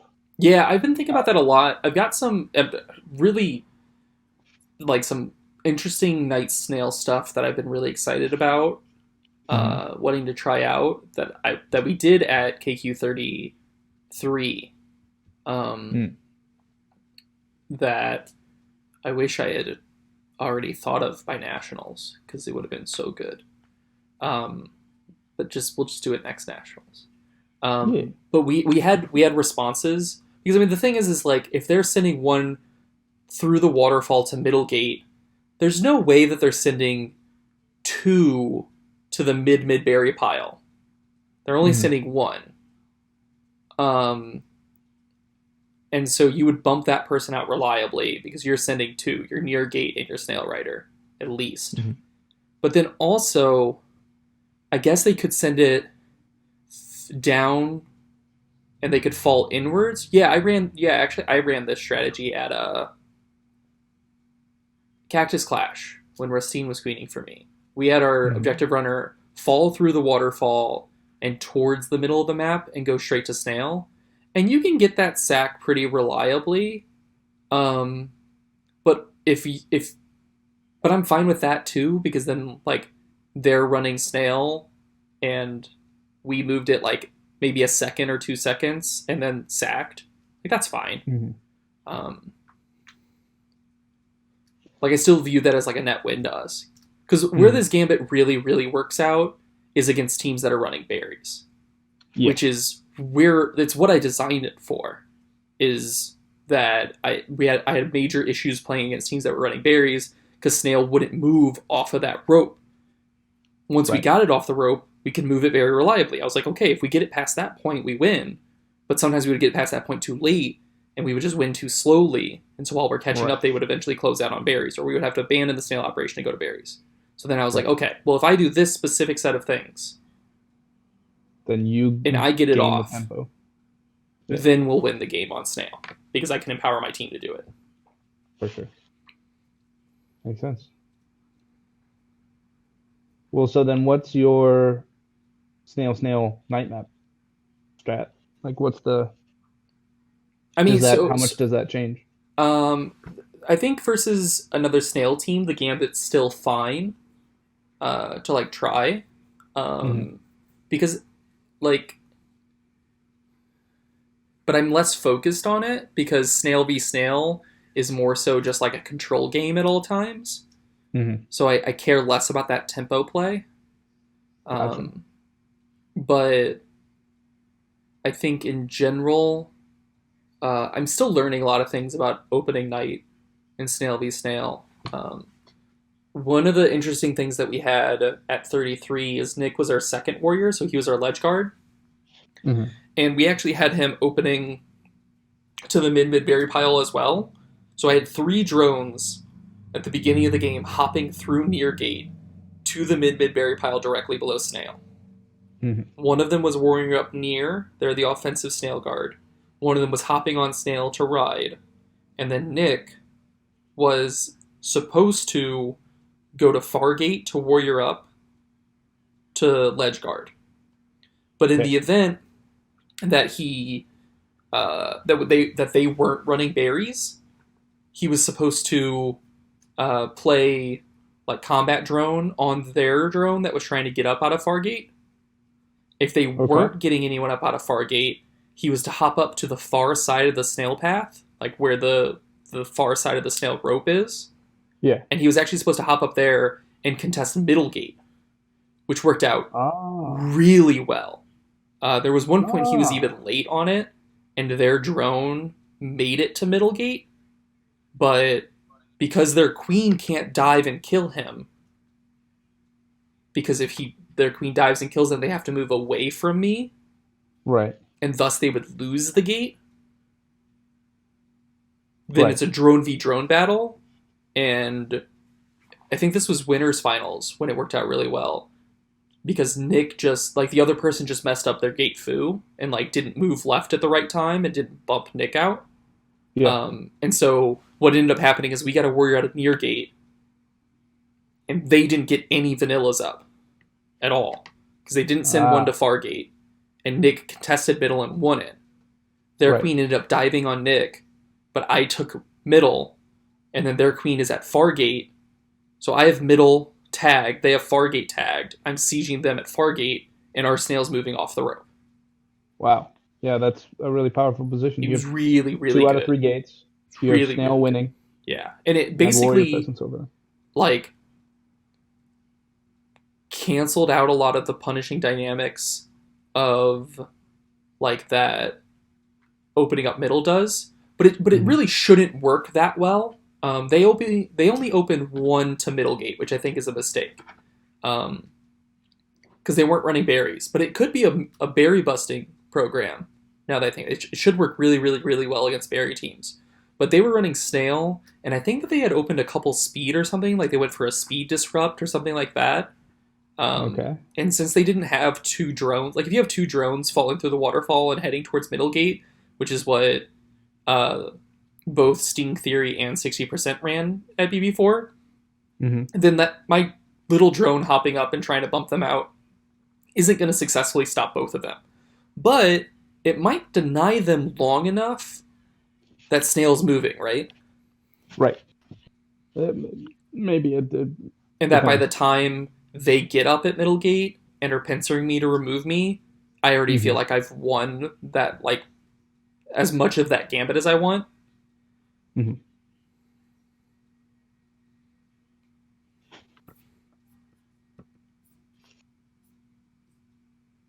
Did you cut out there? No, I think I just stopped talking. Oh, okay. I know, it's a surprise. A surprise to be sure, but a welcome one. Hey, General Kenobi. Yo, you know, maybe that's what I'll go back and rewatch. I'm coming up on the end of a rewatch of Community. Oh my god, how? And I'm kind of, what do you mean? Isn't that how? like 14 seasons? No, 8? There's like 6. 8. There's not 8 seasons. 8 seasons. That can't be right. No. You just watched it. You should know. Well, I'm not done yet. When I say, also, I don't watch the 2 seasons where Dan Harmon wasn't on, where they like fired Dan Harmon and then it got all weird and then. Okay, it's 6. It's 6 seasons. You were right. Yeah, exactly. 6 seasons in a movie. That was a whole campaign. I don't think they ever got their movie, but hey, 6 seasons. Yeah. Anyways, so I'm wrapping up on that because it's on Netflix now. I guess I'm looking for something to switch to. Nice. I'm gonna watch the prequels. Oh, although Russian Doll. Have you seen Russian Doll? Nope. Oh, dude, it's real good. I started watching that too. I'm like, I think I just got to the end of the season 1 or something like that. But I can co-sign on Russian Doll.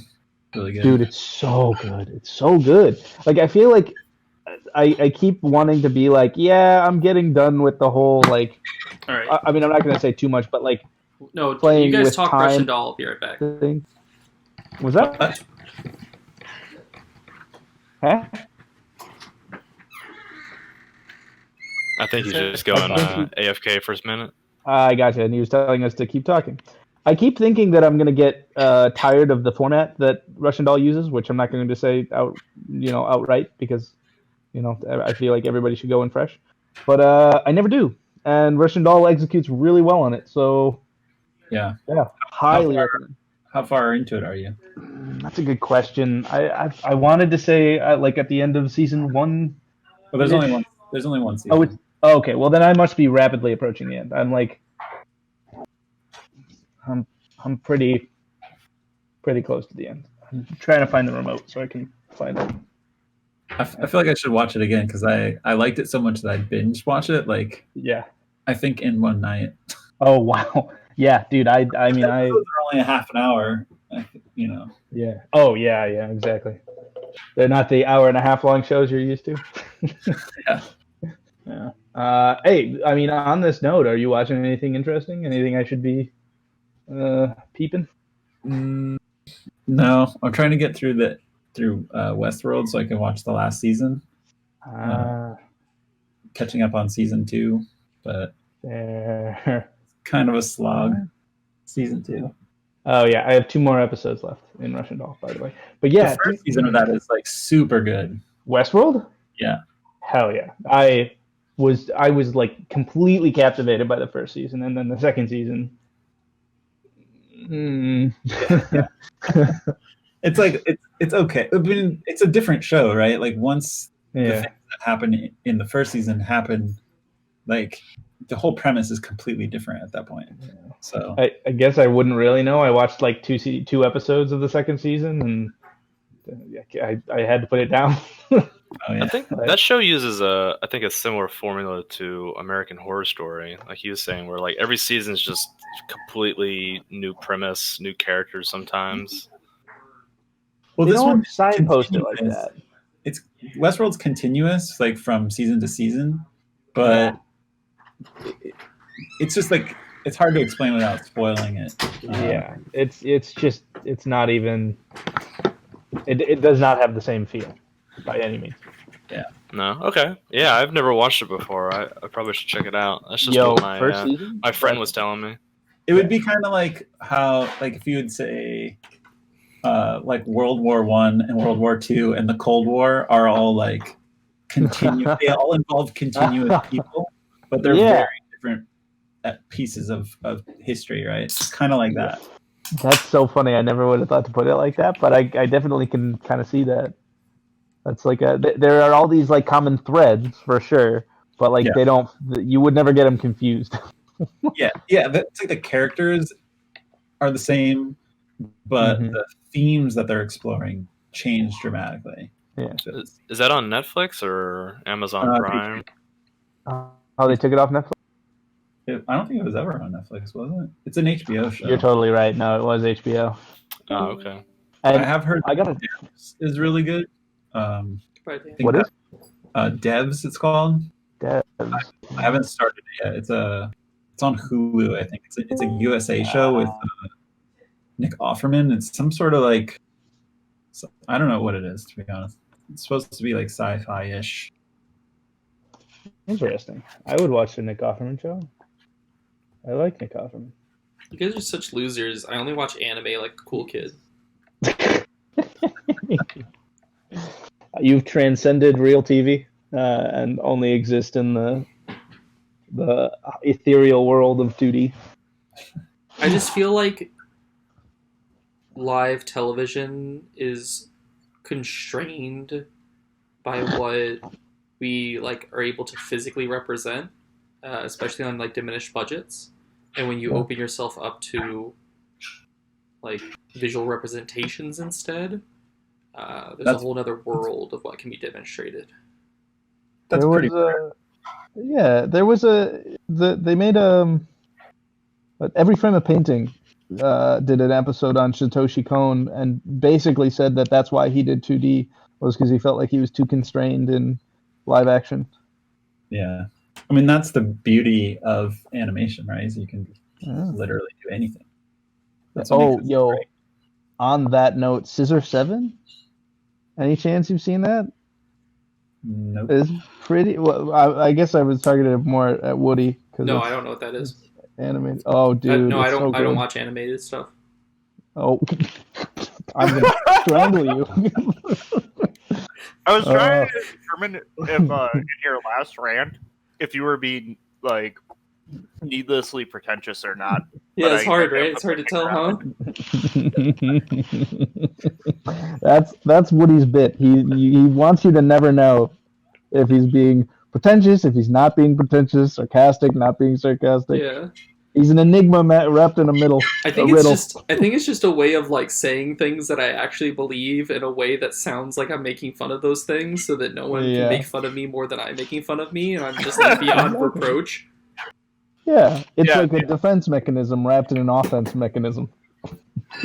It's almost like you played Digimon for like 120 plus hours just so like people would converse about Digimon but actually not care about Digimon. Dude, I actually just started, and Jose is in this Discord chat right now. I just started playing Digimon Masters Online, a Digimon themed MMORPG. We've got a clan of 3. It's me, Jose, and Evan, 2 good friends from Charlotte. We played the last 3 nights in a row. It's been a good time. See? Pretty good time. Are you saying... So what you're telling me is that you have 100 hours logged in Digimon, ironically. No, the Digimon obsession is not ironic. It's just actually... like, I just actually love Digimon. It's... God. Amazing. But it's really hard to tell sometimes. No, I just... This reminds me... Like, I have not watched almost all of the series and have, like, informed opinions on all of them, and also have put in hundreds of hours into all of these different games across the years, and like downloaded PlayStation 1 emulators specifically to play the original Digimon World games. Like, in order to play Digimon Masters Online with Jose and Evan, I had to boot camp my Mac. I only have a Mac computer, and it only runs Windows, so I had to boot camp my Mac and install, like split my hard drive and install Windows in order to play Digimon Masters Online, which is not even a good game. It's a bad MMO. It's a bad MMO. The only good thing about DMO is that it is Digimon.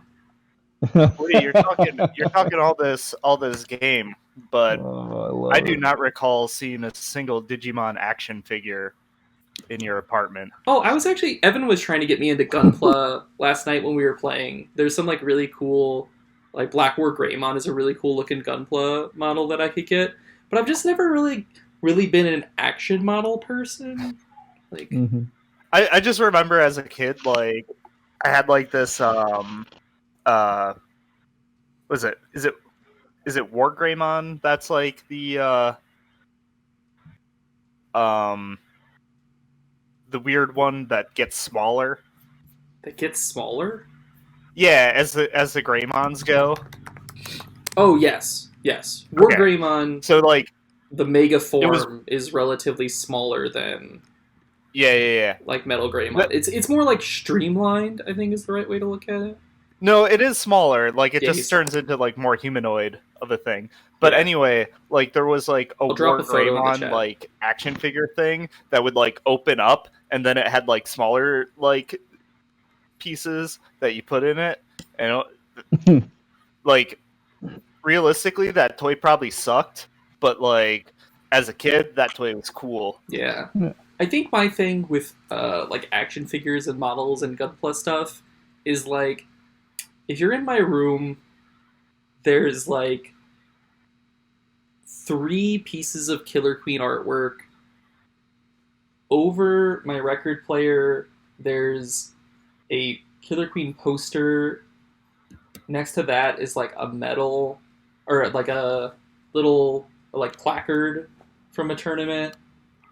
Then there's like the trophy from Hive Hustle with like the sash and crown from camp next to all of my medals hanging on a nail, which is to say that I have enough reasons in my bedroom that romantic pursuits tend to not come back after they've been here. And I just don't think I need to add like Digimon models to it. I think you should get some Digimon sheets and pillowcases. Yeah, see, that's the real answer. Not a Digimon comforter, though. You have to make it a surprise. Yeah. Like, you unfold the comforter, and then, Digimon. What I'm hearing, though, is that you're committing too many things to Killer Queen in your bedroom, and you really need to diversify your portfolio to get people to stick around. So maybe if you added Digimon, it would dilute. If I take a few Killer Queen things out and add a few Digimon in. Not a bad idea. That's like doubling your chances right there. Yeah. That's a Because good the point. problem with Woody isn't that it's like game related or like toys or whatever. It's that Killer Queen is too underground. So they That's don't exactly recognize right. Nobody's heard of Killer Queen. Everyone's heard of Digimon. it. Just can't relate. Can't connect. I'll Who have knew you that this was know, going to turn one into a like person I was seeing romantic dating recently- advice Oh yeah, channel? yeah. No, that's. I mean, KQ needs it. I'll have you know that one person I was seeing recently, when I was done with like a 5-hour explanation of why Killer Queen's so great, said, you know, at first I thought it was stupid, and I still kind of do, but it does actually sound kind of cool. Aw. So, boys, you can get to that point, I guess. Yeah. Well, Biwong told me he once got a job based off of Killer Queen. Lots of people have gotten jobs off Killer Queen. How do you get his? Or will they get him through Killer Queen? He was just saying Contacts. he put in. He was saying he put it in his like special skills section or whatever, Oh, and it was like a cool. conversation starter, and it's made him memorable and all that stuff. Oh yeah, that makes sense to me actually. Yeah. I've talked about Killer Queen in job interviews before I would 100% talk about Killer Queen in job interviews. because it's like as much as it is like a game that you play, it's also like a team-based game that involves like communication and coordination and working with others. It's a community-based game that involves like a broader community. I actually talked about it because I was applying at a place that it's a hiring firm for progressive organizations, and they were very specific about like making sure that the hiring process was like non-biased and non-discriminatory, especially around like racial and gendered guidelines and sexuality guidelines. And so they were like, do you have any experience like with that stuff? And so I got to talk a lot about like KQ Shy and the broader national community's like efforts to be inclusive, and like codes of conduct and stuff like that, and like actively not just making sure that places aren't like exclusionary, but making them actively inviting, because there's a difference between like, yeah, everyone's welcome here, like we won't be mean to you for who you are, than like the fact that still some places are developed in a way that naturally precludes certain people from feeling invited. Right. Yeah. That's very true. There's a huge difference between people accepting that you're standing there and then versus people actually actively coming up and talking to you. Yeah. Right. 100%. Yeah. Well, it's like, I mean, there's the most common one is just that, like, a bunch of dudes shouting really loudly at a game is naturally disinviting to a lot of women. And it tends to oftentimes make that space not feel inviting or comfortable. And it's one of those things where it's like, well, like, that's not like Target, like you're not letting people like actively be sexist, like you've successfully stopped people from like hitting on every single woman that walks up to the cabinet, like you've done all those things, but that doesn't mean that you don't have other things going on that naturally make it less enjoyable. Mm-hmm. Yeah, it is weird. It's like molding or sculpting an environment. Yeah, and it is hard, but totally worth the time and the effort. Yeah. Yeah. Well, a community's diversity can never be overstated in terms of value for everyone involved. Yeah, 100%.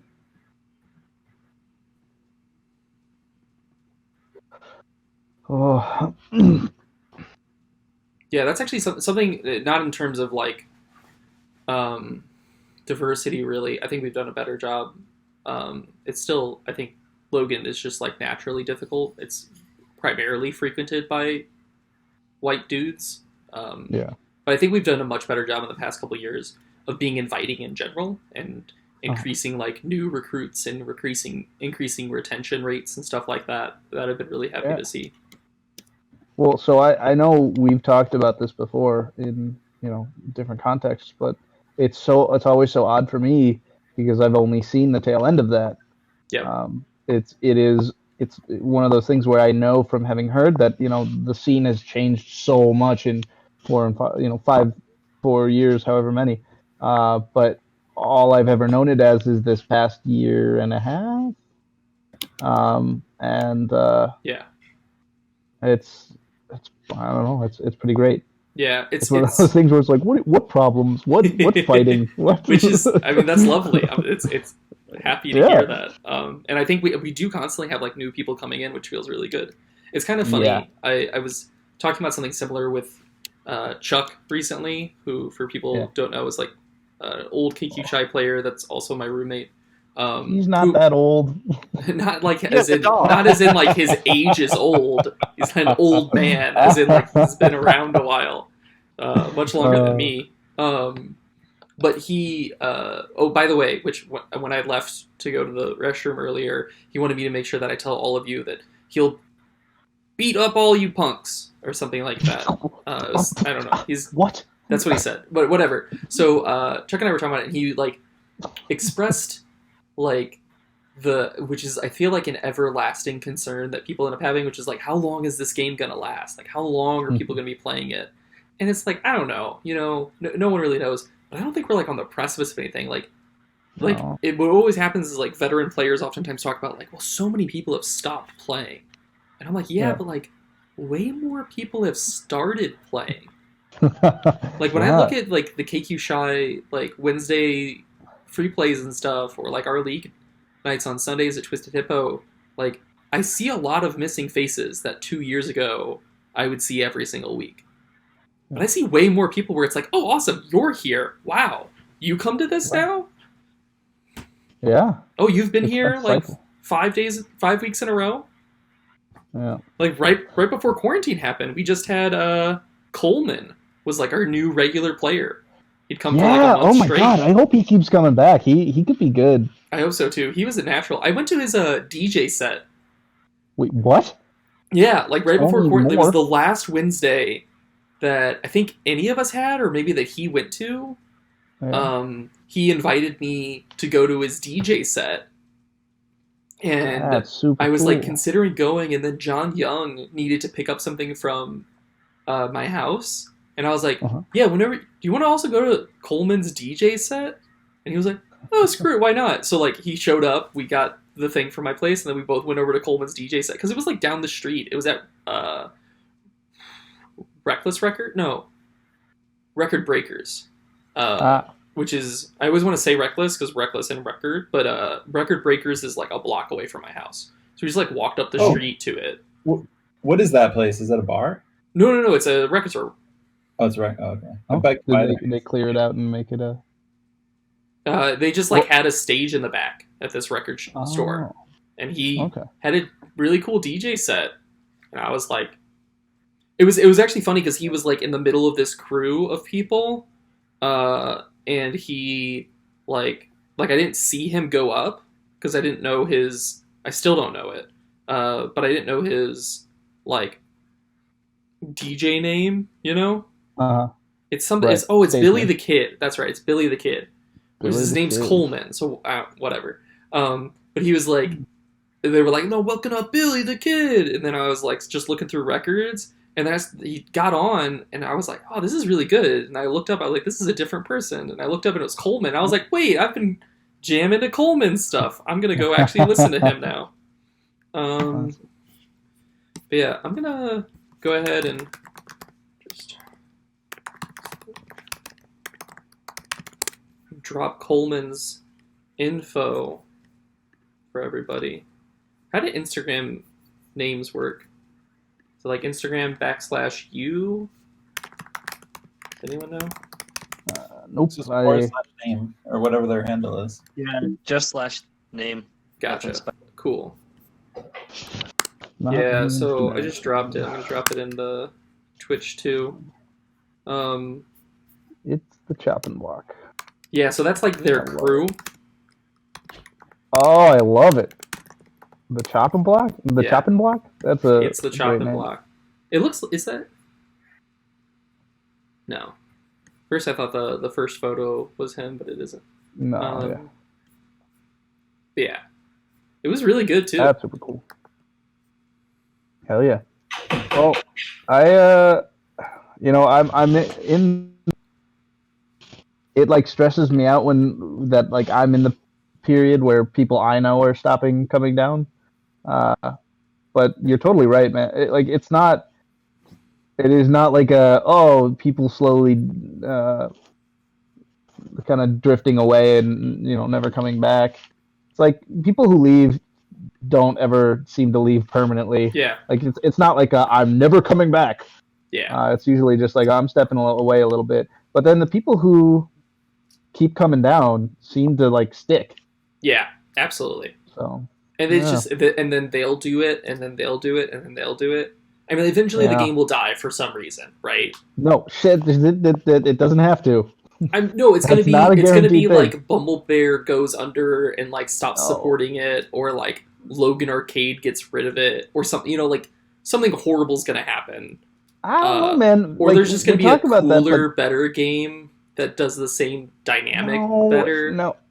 Okay, maybe I'm just a hopeful optimist or whatever, but I still play Melee. It is a 20-year-old game that has had 3 sequels. I'm still playing it. There's still tournaments. Yeah, I played it tonight actually.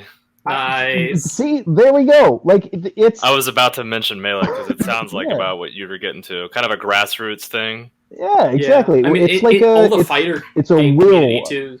Like, there's still like Third Strike and Super Turbo communities at Logan too. Yeah, it might happen. Example. Dan plays Tetris. Like much more global success. What does?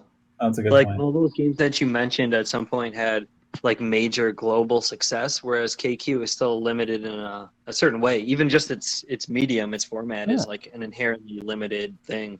But that's also why. So I was thinking what you're saying. Sorry, what you're saying is that we need to blow up on a global scale now.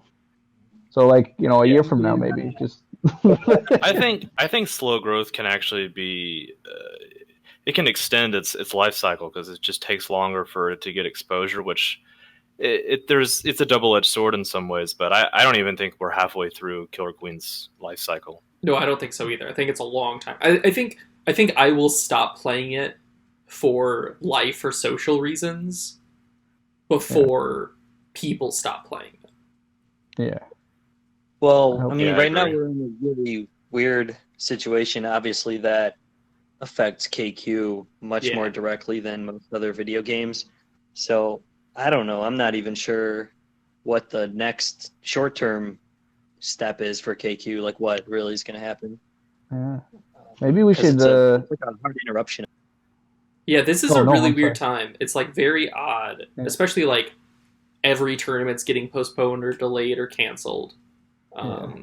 And like we just don't know, like, when will these invitational gatherings even be acceptable?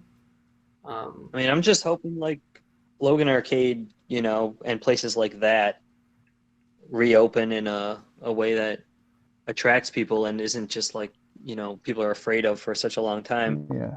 And it all depends on if our situation actually gets tended to properly. Yeah. Yeah. Yeah, one of my favorite quotes is that I forget who said it. I think it was ex-president, but essentially, we're so afraid to die that we stop living, and at some point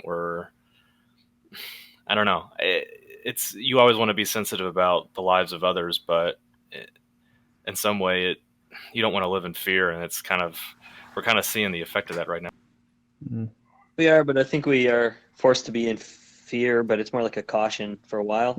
Yeah. But yeah, once like things are under control, then that's when a question kicks in. Like, are we all just going to be afraid to do anything, or will we be able to go to places like that and play games like that? Yeah, I think that's the bigger one. Is like, I was looking at like Illinois' like reintegration plan or whatever they're calling it, and it's like the next stage allows for not the next stage, but the one after that allows for gatherings of 50 people or less. Mm-hmm. But That's then when the bars, that's like phase 4 bars can reopen at that point. well, bars would have already bars can open when gatherings of like 10 or less are allowed. Like gatherings of 50 doesn't mean like No, 50 people are in you an sure? establishment. I think I thought maybe I'm wrong. The thing that I read was phase 3 was the next one, and that's gatherings up to 10. And then phase 4 is the bars are allowed to reopen and gatherings up to 50 are allowed. Yeah, I think that's what I saw. Hmm. But I'm not sure what that. So I haven't actually read into it, but I saw that infographic or whatever. Yeah, but you're right. it's- Bars are part of phase 4. Bars can slipped. open, but then wearing masks is the norm. So I'm like, how are people all going to be drinking in a public place? But are we now wearing masks then? Like, I'm still not seeing how it's a comprehensive Yeah, plan. I'm not really sure. that's also what I was wondering. Is because like after the description of everything at the end, it says face coverings and social distancing are the norm. And Yeah, it's like, exactly. well, how do you sit at a bar and order a drink with a face You get covering a on? straw. And like, Yeah, You get a like maybe it all becomes tables yeah. and Wait, like. sorry, I'm like No, go ahead. trying to imagine the Illinois plan here. So is phase 4 like the end phase? Phase where 5 is the like- last phase. So weird. And- So it's really weird, and I like the way that they did it, but it is a little weird. I just dropped it in the chat. But phase 1 is like rapid spread, which we don't view ourselves in rapid spread. We view ourselves in flattening right now, where like we're allowed to go out wearing face coverings and can do outdoor activities like golf, boating, and fishing while practicing social distancing. But it's like at phase 1, like it's like strict stay at home and social distancing guidelines, only essential businesses. Whereas phase 2 has like non-essential, like retail stores are open and like but phase 3 is when things like offices, retail, manufacturing, barbershops, salons can reopen. Gatherings of 10 people or fewer are allowed. Phase 4 is gatherings of 50 people or fewer. Restaurants and bars reopen. Travel resumes. Childcare and schools reopen. And then phase 5 is the economy fully opens with safety precautions continuing. And like all level, like it says conventions, festivals, and large events are permitted. and that's probably All right. not going to be till like next year. That's a really long way away. Yeah. So, but like does the Wednesday league night that feels like a 50-person thing, but you literally cannot socially distance while playing KQ. No. Yeah, the exact opposite. Yeah. Yeah, it's going to be You tough. have to be touching someone. And all touching the same buttons. I mean, it's Yeah. It doesn't make sense. Yeah. But like face coverings and social distancing are the norm doesn't feel the same. Like that doesn't actually to me seem mutually exclusive with like 50-person gatherings. Like they don't expect your 50-person party to have everybody be 6 feet apart wearing masks. Like there's no way that Right. that's what they think's going to happen. Right. It's like this is the standard, but it's not mandated anymore. It's not like it's not a hard 100% of the time kind of deal. Yeah. But Like that's kind of what it sounds to me, at least. from the things that I've read, it's really about like once you get to phase 4, it's the amount of antibodies that people possess at that point, like makes it more or less okay for people of 50 or less to get together, because essentially like everyone's, or like I read 70% or something like that of us are gonna get this eventually. They're just trying to spread it out over the longest period of time possible. Yeah. Right. Yeah, I think the idea of the stages is more so to prevent the hospitals from getting overwhelmed, because I know eventually, like you said, a majority of people are going to have to get it. It's kind of the concept of herd immunity, as you've probably heard a little bit. Yeah. But yeah, they just don't want to overwhelm the hospitals. But I don't think that like the gatherings of 50 people is like alluding at the fact that everybody in that group of 50 is going to know each other. I think it's more of like a 50 hard limit like capacity on like bars and stuff where you don't necessarily know everybody. Yeah, maybe. So I think that's why it includes like masks and social distancing Mhm. stuff. Yeah, it's hard. Well- It's hard to know. But we're definitely not going to be having any sort of event for probably a couple foreseeable months future. at least. For how many? Couple You months. say 9? Oh, a couple. Okay, that's better. Well, it's like so all of these steps of the restore, that's what they call it, the Restore Illinois plan, require 2 weeks of declining or stable rates of infection and hospitalization. Mhm. No, I think That's it what has to be declining rate of infection, and it has to be declining or stable rates of hospitalization. And so the soonest this could get done is like the moment we hit the apex, which is anticipated to be May 15th in Illinois. We hit 6 straight weeks of declines.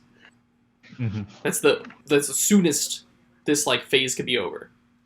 Gotcha. Which is not very likely. Yeah. Especially if you consider the increase in testing is going to probably account for more results. Yeah. Mhm. Has anybody been tested? I have actually.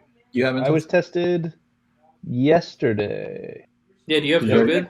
Did you already get your results? I did, yeah. I tested negative, but I have yet to like speak to my PCP again. And so I don't know if that means that I tested negative currently or I tested negative for like antibodies, like across the board. Like I never had it or I don't currently have it. Because 3 weeks ago, I was quite ill.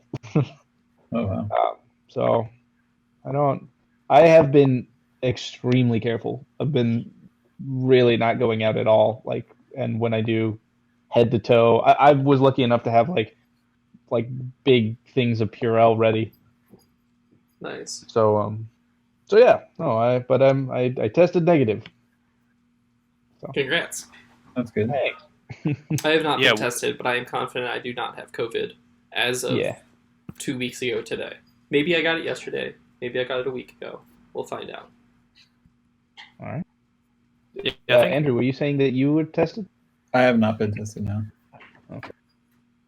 I don't think I have it, but Yeah. the whole asymptomatic thing makes it pretty much impossible to know. Yeah, that was kind of the Right, point I was exactly. getting at, is like everyone should assume that they have it Yeah. for how you interact with other people. Because there's no way of knowing you don't. Right. Exactly. Unless it's been like 2 weeks of true quarantine, where you literally have not interacted with anyone or anything outside. Right. Then you go outside and you get it the first time. You Yeah, step exactly. outside. Or you just burst into flames from the sun. Oh, actually, that brings up a real thing though. I've been slipping on my vitamin D game, which 70% of people have a vitamin D deficiency. Lord knows I'm almost certainly one of them. Yeah. That explains the I complexion. need to. Yeah, I'm very pale. Yeah, actually, I- I work in essential retail and I work in vitamin sales, and it's been hard to get vitamin D Yeah. right now. That and zinc. Yeah. I would highly recommend Why asking your zinc? doctor to prescribe it. It's way better. Wow. Tell me about that. Wait, why is it? Why is Because it better than over the counter? it's super cheap for one, Yeah. and it's one pill a week because it's like a 50,000 unit pill, so it takes care of the whole entire week. Okay. Yo, Yeah. you, It's like Jesus. $3 for a month, something like that. you're gonna just Which is Oh, way hell yeah. is way cheaper than like buying supplements. Plus, it's a pharmaceutical, so that means it's more regulated than vitamins, Over which the aren't counter. regulated at all. Ah. Yo, dude, you're gonna Interesting. put Nathan out of a job, man. Chill out. Yeah. Well, Man's got to eat. the issue with the wafer is that you're getting a form that doesn't convert 100%, And the other issue is that there is an advantage to some extent of taking a large quantity because it can get stored, unlike taking like a water-soluble B vitamin. So that is really cool. The issue is that if you're not somebody that's fasting or doing keto and you're not regularly using your stored body fat, you may not be accessing that vitamin D3, which is where I would argue that there might be an advantage in taking like 2,000 to 5,000 IU's daily for individuals that aren't going to be willing to do that. So there is an individualistic component to it. Very interesting. Why the zinc? I'm sorry, I know I'm slightly changing topics, but you said that you were having trouble staying in stock of vitamin D and zinc. So been like pseudoscience saying that like zinc kills coronavirus. Oh, is that it? Oh, please tell me that's not it. Well, no, there is some good evidence for zinc and its effectiveness. I do think some forms are a little more overrated. Taking a chelated form is going to be the best. But what it does essentially is it helps to ensure that your cells have healthy access to amino acids so that you can protect your DNA. Because what this SARS-CoV-2 virus does is it's not really alive. What it does is it has to take the RNA from an individual's DNA to be able to replicate itself, and this is how it spreads. So if you can provide I believe it's the thalamus gland with enough zinc, you can ensure that you're going to be able to rebuild the RNA within the DNA of cells so that you can kind of combat the negative component to this disease. It's just the form that you get it from is going to be a little bit more important, but I do think it would be beneficial for people to take if they're not getting it from their diet. Very interesting. Steven, what's this video you posted? Oh, it's really good. A world without zinc. It's from The Simpsons. There's a Simpsons reference for literally everything. I had a whole conversation about lemons and Simpsons earlier today. And I was like, well, rather a conversation was had in a group chat that I'm in about lemons and Simpsons. That's so funny. I was never a huge Simpsons fan. I always liked Futurama better. But you got to have mad respect for any show that's been around as long as The Simpsons has. Yeah, I was always in the Family Guy. I was very into Family Guy in like early high school. That was mostly, though, admittedly, because my mom didn't want me watching it. So nice. It had that like extra lure. Yeah, I definitely watched South Park and Family Guy in like middle school because my dad didn't like me watching it, but my mom didn't care. Same here. Yeah. Different households. And so just watched a ton of it whenever I went there. Yeah, season 3 to 7, I believe, were like peak Family Guy. 1 and 2 was like when they had like different voice actor and the animation was just a little janky. But I think it was season 3 where they got a new Meg voice actor and they kind of re-upped the animation. And I feel like the series really took off from there. Yeah, that sounds about right. I liked Futurama a lot too, and I'm still stuck with like some raunchy cartoons. Oh yeah. It's good TV a lot of the times, but also like we're just now saturated with such good TV. Yeah, dude, it's too real.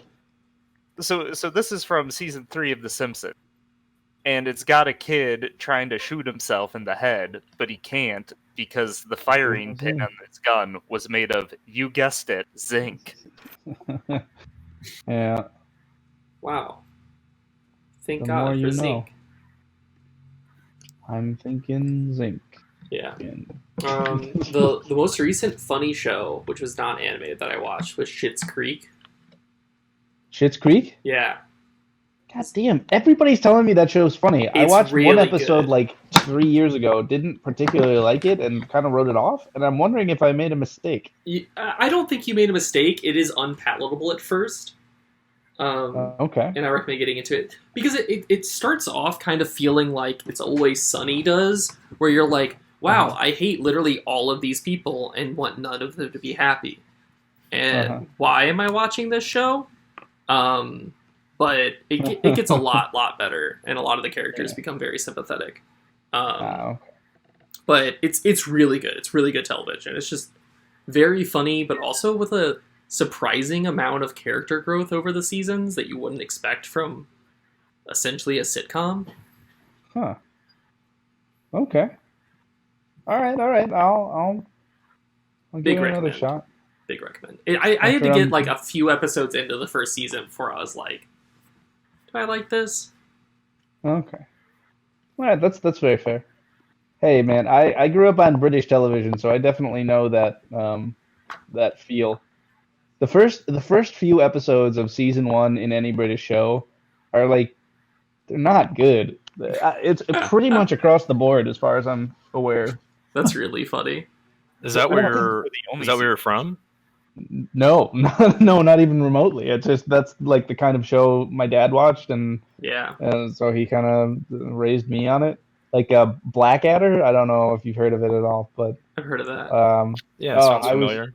I was like raised on Yeah. Faulty Towers. Yeah, I watched Faulty Towers. I had like a very strong kind of what is it, grounding in British television. And like the thing is, I just think that they're like, okay, the first few episodes are going to be crap, and then we're going to use that as a foundation to actually build something interesting. Yeah, Ian gets the "Are you from England?" thing a lot, but he actually just decided to make himself have that accent like a few years ago. Yes, He thought that it's would an make him affect. more interesting if he had an English accent. But it's actually from like a region in northwestern England, and I forget what it's called, but that like they sound very much like people from the Midwest. Yeah, The United States. Norfolkshire. Yeah, Worcestershire. So it's weird. It's like a very slight accent, but still like discernibly English. Yeah. You can hear it. Like the upward inflection in the eh. It's like very abnormal for Americans.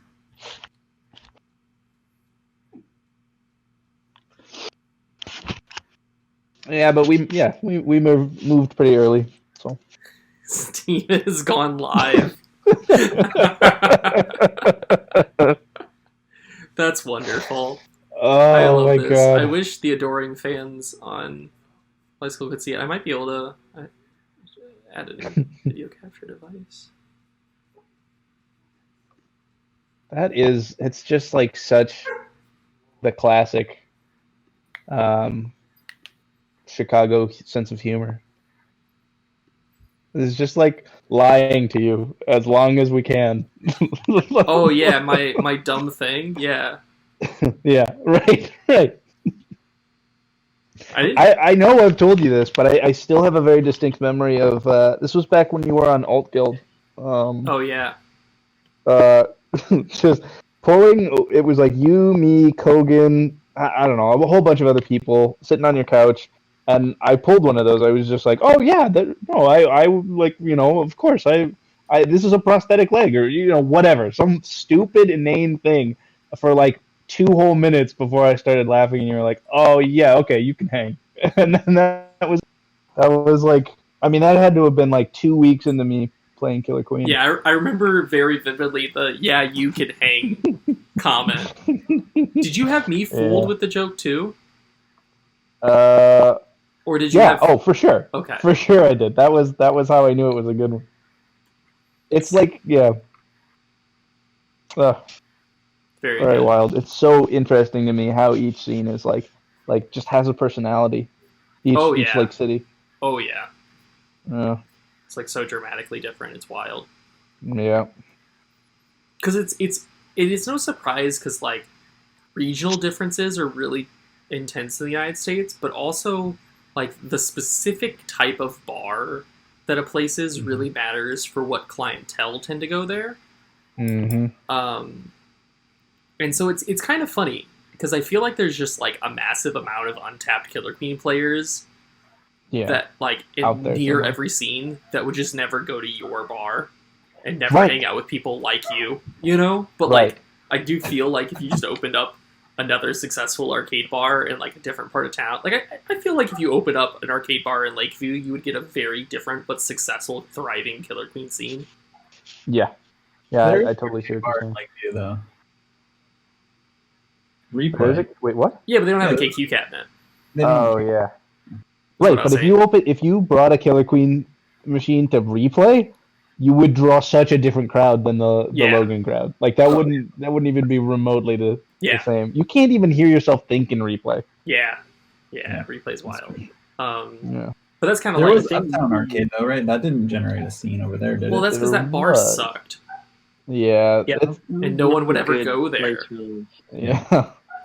Yeah. And prior to that, like a while before that, it was at Carrie's Bar or Carrie's Lounge. I mean, I think it on was- Devon, near Western and Devon, and that's like an older person like dive bar, not an arcade. Yeah. So basically, we were the only people who played. Yeah, the split venues I feel like aren't the play. Like I don't think we're ever gonna get like a Twisted Hippo community because like No, how you would it can't. ever happen? It's at a restaurant, you know. Yeah. Right. But Yeah. It would be funny if they if we had like a scene of like middle-aged moms. I'd be down, like, man. Like 10 I'd middle-aged be moms who down. got really into Killer Queen. That'd be fun. I'd love Yeah. explaining the game. Yeah. Do you think that this Abs versus the Blood Queen thing could potentially bring out more people to play arcade versus Black? Because while it's a different game, it'll have the same physics, which is a little more. I feel like everyone that plays Abs versus the Blood Queen is going to be people that have played Killer Queen Arcade. Well, yeah, Conversely, at first, but like if you know that it could potentially catch on because it's something that Oh yeah, I be see what you're saying. more easily distributable. Yeah, I think if Abs versus the Blood Queen like became very successful the way KQB has been, I think we would get a lot more KQA players off of it. Yeah, I agree. Mhm. And I would I assume agree. that game is probably going to be cheaper than Killer Queen Black, just because of the nature of it Yeah, and those style games. So I don't know. I feel like it has a potential to be pretty large. Oh, the other thing I was thinking about with Abs and the Blood Queen is they're going to have to like build some sort of AI for the warriors that are chasing after your character. And it made me think, like, I wonder then if they're going to eventually bring that AI into the cabinet, so you could potentially have bots go warrior, which would be like pretty interesting because they would get destroyed by any like normal player, Mhm. probably. But That's it would, pretty interesting, but I think if you were to put an AI like that in the context of a full KQ game, I don't know if that would all transfer because I don't know. If you're just a drone, you can run berries as a bot automatically, but if it's a warrior, I wonder what the AI like purpose would be because they're probably not going to see the greater strategy. They'll have to develop a special metric for like number of berries, distance of snail, all these kind of like. that is true. There would be a lot of variables to account for. Can you Cool imagine idea. getting mad? Like, no, I need you on snail. Why are you going to ledge? You're like, oh, it's a bot. It thinks that's what it's supposed to do. Yeah. No, Front we've got the queen. this. Well, that's a pretty accurate AI. Yep. I was just thinking about it in terms of like if you could play the game without 10 people at first, you know, like it potentially that could get more people to play, right? Like it's just you and your friend. I do feel there's like still the $2 like entrance fee that would lock it, but pinball is like a $2 sometimes, so it's reasonable to expect that 2 people might play it. Yeah, I definitely like. I mean, and you see like groups of like 4 or something check it out for like 10, 15 minutes a lot, and if that could be like a more pleasurable experience for them. Yeah, exactly. But I kind of feel like the biggest issue is that, man, like even bad warrior AI would actually probably be more inviting for newer people because newer people just get bodied by the drones running berries. Like they tap in, and then the other side has like 3 or 4 drones, and then they just flood berries, and they don't know what to do. And it's like whichever side has less people tapped in wins because they're so bad at playing at that point that like they actually are a hindrance to their team's success compared to the bot. The team with more AI ends up winning. I've seen that. It's so funny. We'll have like 10 people on a cab, you know, running scrims. We'll go outside, take a break. We can actually look inside and see like new people hop on. They're like, oh, those other people are getting off. Let's hop on. 2 will be on one side, 4 on the other. The people with 2 dominate the other side because they don't understand guarding the berries. Like I think it's one of the biggest things that holds the game back. Yeah. For like newcomers is the inability to be able to like really play the game without having at least 6-8 people. Yeah. And 1 or 2 people to actually be able to explain the basic mechanics so they have an understanding of what they need to be doing. Yeah, it's a weird, like, that's why, like, community works so well around it and why it's almost, like, required.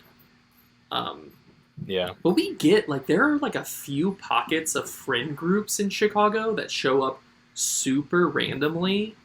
And, like, you'll like, every, like, month or every couple months or something, I'll just have, like, a great night with this crew of people on, like, a Friday or Saturday. I'll be like, man, you guys are halfway decent. Who are you? And they'll just be like, you know, we've just been coming here, like, for a couple years. We just, like, occasionally, like, all of us will come out and play just us together. And then... Yeah. The Kenyon like, crew is kind of like that. Matt and Jordan and those guys. Yeah, they were a little like That's that. what I thought of right away. Yeah. Was that? I thought of them right away. They Oh. became Woody's best friends, it seems like, every time they show up. I love them. Yeah. We go to, like, concerts and stuff together. Like, we stopped That's great. being... No, that's fantastic. I love that. We stopped being KQ friends. And so for everyone else, this is just, like, a group of people that, like, randomly showed up one night. And I just, like, made friends with and kept trying to get them to come back. And they kept coming back for a while. And they stopped coming back. But, like, then we kept being friends. And, like, me and Jordan go to concerts, like, pretty regularly together. And I've been, like, hung out with all of them before. I went to, like, Matt's, like, art gallery thing and bought a couple pieces of his art. And we were just, like, that's amazing. Actual pals. That makes me so happy. Yeah, it's very good. They all came over. I think I mentioned this to you. They all came over for D&D one time. I DM'd my God. for them. Wait, really? Yeah. I don't think I remember that. Yeah, it was like Damn. Matt. No. Yeah, it was Matt, Jordan, Laura, Caleb, and Kate all came over, and I DM'd for all of them. Wow, and Nick awesome. Davis played with us. Yeah, that feels like such a weird KQ thing. It's just like it's weird. It's nuts to me how connected you can like get with people that you like. I know this is sort of cliche to say in a way, but like people you literally never would have met otherwise. Yeah, like it's this weird social like catalyst. Yeah, well, it's one of those weird things of like, if you just have a reason to interact with people, you will make friends. Yeah. Mm-hmm. I mean, it's like pretty much like any hobby, right? Yeah. Very true. But Killer Queen is or just good any at making hobby that like requires you to interact with people.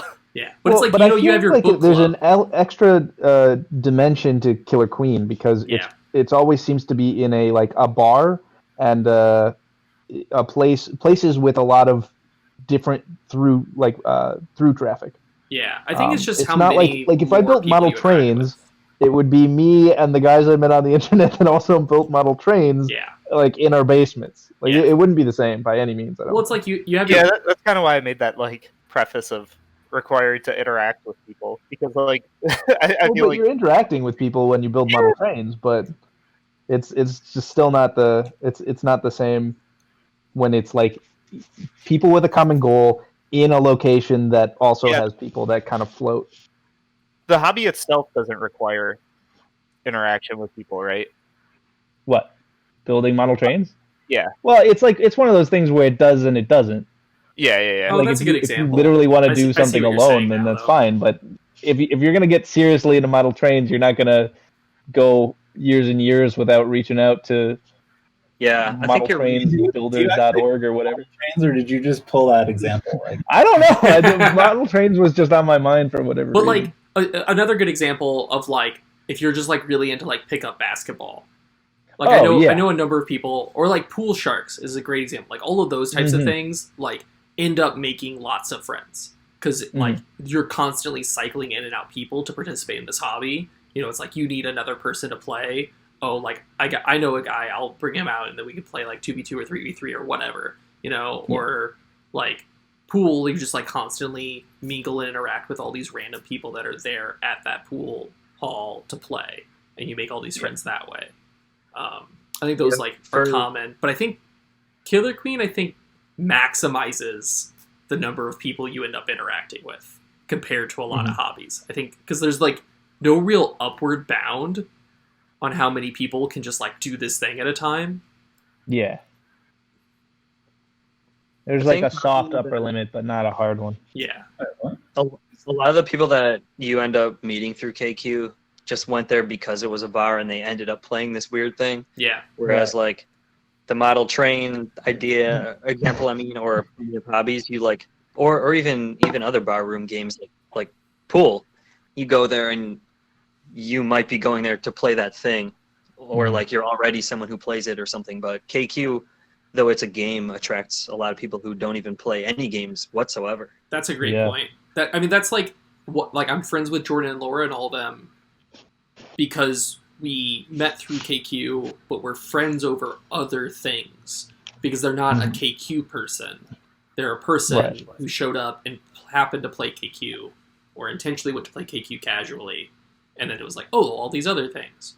Whereas like, that's like, I can actually sharp contrast that against like even a lot of you that I regard as like very good friends of mine that I've met because of KQ. We're all KQ people. So even still, most of our friendship is about KQ. And like revolves around KQ. Whereas like these people that are like less into it, it's like, oh, like I'm friends with them more so in other ways. Right. Yeah. Yeah, totally. KQ was just the jumping off point. I think it's I always wasn't even playing any games at all when I started KQ. Like, I didn't play video games since like many years prior, and so I have a history of being a gamer, but I'm not like, that archetype. Yeah. So in a way, it was kind of random because it brought that stuff back into my life just by kind of on a whim of playing this game that actually my friends had known about. So I ended up at Logan playing. And went off, took my own path with it, I guess, because none of them became serious players. It just was me. Yeah. Yeah. I think it's especially funny now that because of Killer Queen, you have a Switch. Yeah, and now I'm like studying Tetris. Yeah. Like now's the time, so I'm getting serious about this other thing. Yeah. Wait, what version of Tetris? I've been playing Tetris 99. Oh, yeah, I think I've heard of that one. It's the Battle Royale version of Tetris. Dude, it's super good, though. The battle. All right, what are we dropping? Battle Royale. Yeah, wait a minute. I need to... You guys want to go L, or are we going long? What are we doing? We going block, or?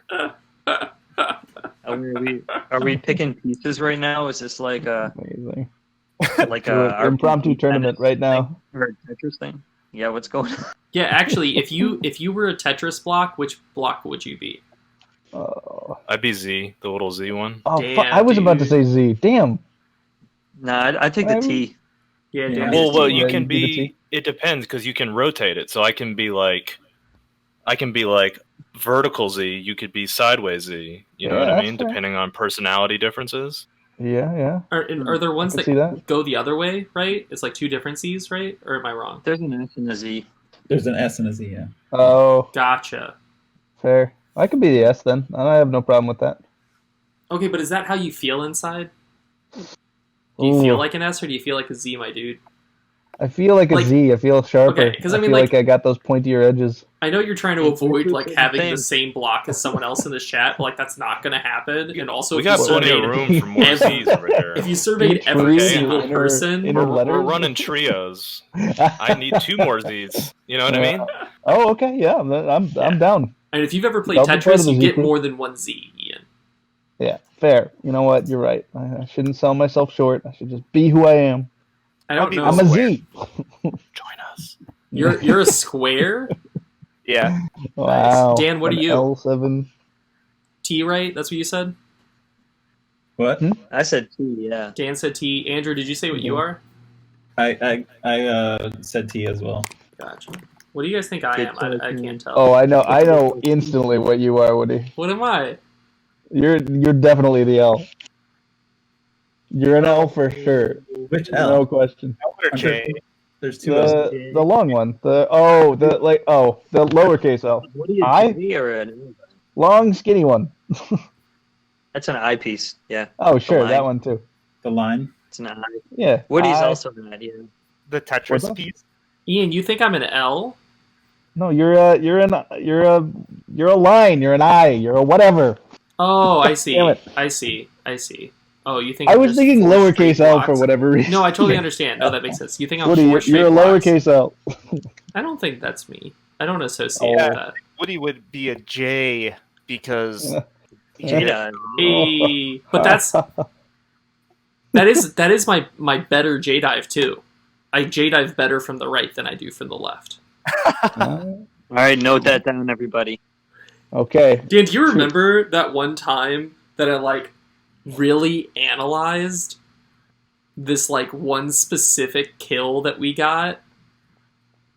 It was like a while ago, but it was like a queen on day map was trapped below the lowest ledge at the bottom of the map, like the little tiny one, not the snail tunnel, but the little tiny one that people use to hop up to the left gate. Yeah. So warriors can just keep a queen down there, and we had like 3 warriors surrounding this queen. Like she was just completely screwed. And I approached from the left, and then crossed over the top of her to hit the J dive. Yeah. And I remember You like switched that to make your rewatching better that J- play over and over and over again, and being like, "Why did I do that?" And then like it was so much quicker. Like why wouldn't I have just gone for the left? And there were 2 warriors on the right side of her. So crossing over to the right side didn't mean like more pieces on the one side. I was like, why did I do this? And after like a ton of thinking about it, I was like, I hit Jedi's better from the right side. And I never really realized it. But like it actually is a higher percentage for sure. Wow. You had like a moment right there. Yeah, I where like you became realized, player, I was like, why to did I that do point, you didn't this? know. And I realized that I like subconsciously already knew that about myself, that I felt more confident from that side. And so instinctually moved over there. That's so interesting. Which is actually back to a point about tape, Ian, is that a lot of times in tape review, you can realize subconscious thoughts that you have, or subconscious preferences or inclinations, and turn them into, like, sometimes they're good, and you can turn them into proactive, like, Choices. active knowledge, which is really, Okay. really helpful part of tape review. Is like, why do I do this thing all the time? And instead of it being like, wow, you died in this place 3 times, like doing the same dumb thing. It's like, oh, you keep getting this kill. Why are you good at getting this kill? Right. Oh, that's really interesting. Okay. I'll have to start looking out for that. Yeah. I think in general, like if you see yourself getting kills or dying a lot in similar places or situations or dynamics, it's worth analyzing. Yeah. That's a good point. But yeah, I don't know. I feel like I'm either a Z or I'm an L block. All right. I felt very instinctive that you were an I, but you know, I feel like you're joking, right?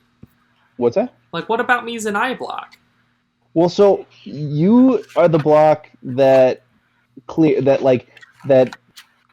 kind of slides in at the end and then clears out a bunch of rows. Like And that was the aspect. Oh. those final kills of BB4. That was like you dropping a Tetris, basically. Yeah, exactly. The perfect fit. Right. I mean, It's like everybody else does all this stuff to kind of line things up just for you to slide in and make a clutch play and crush everything out. That was the thing that made me think of you as an eye. It's fair. I mean, you did bounce off that warrior or the other team.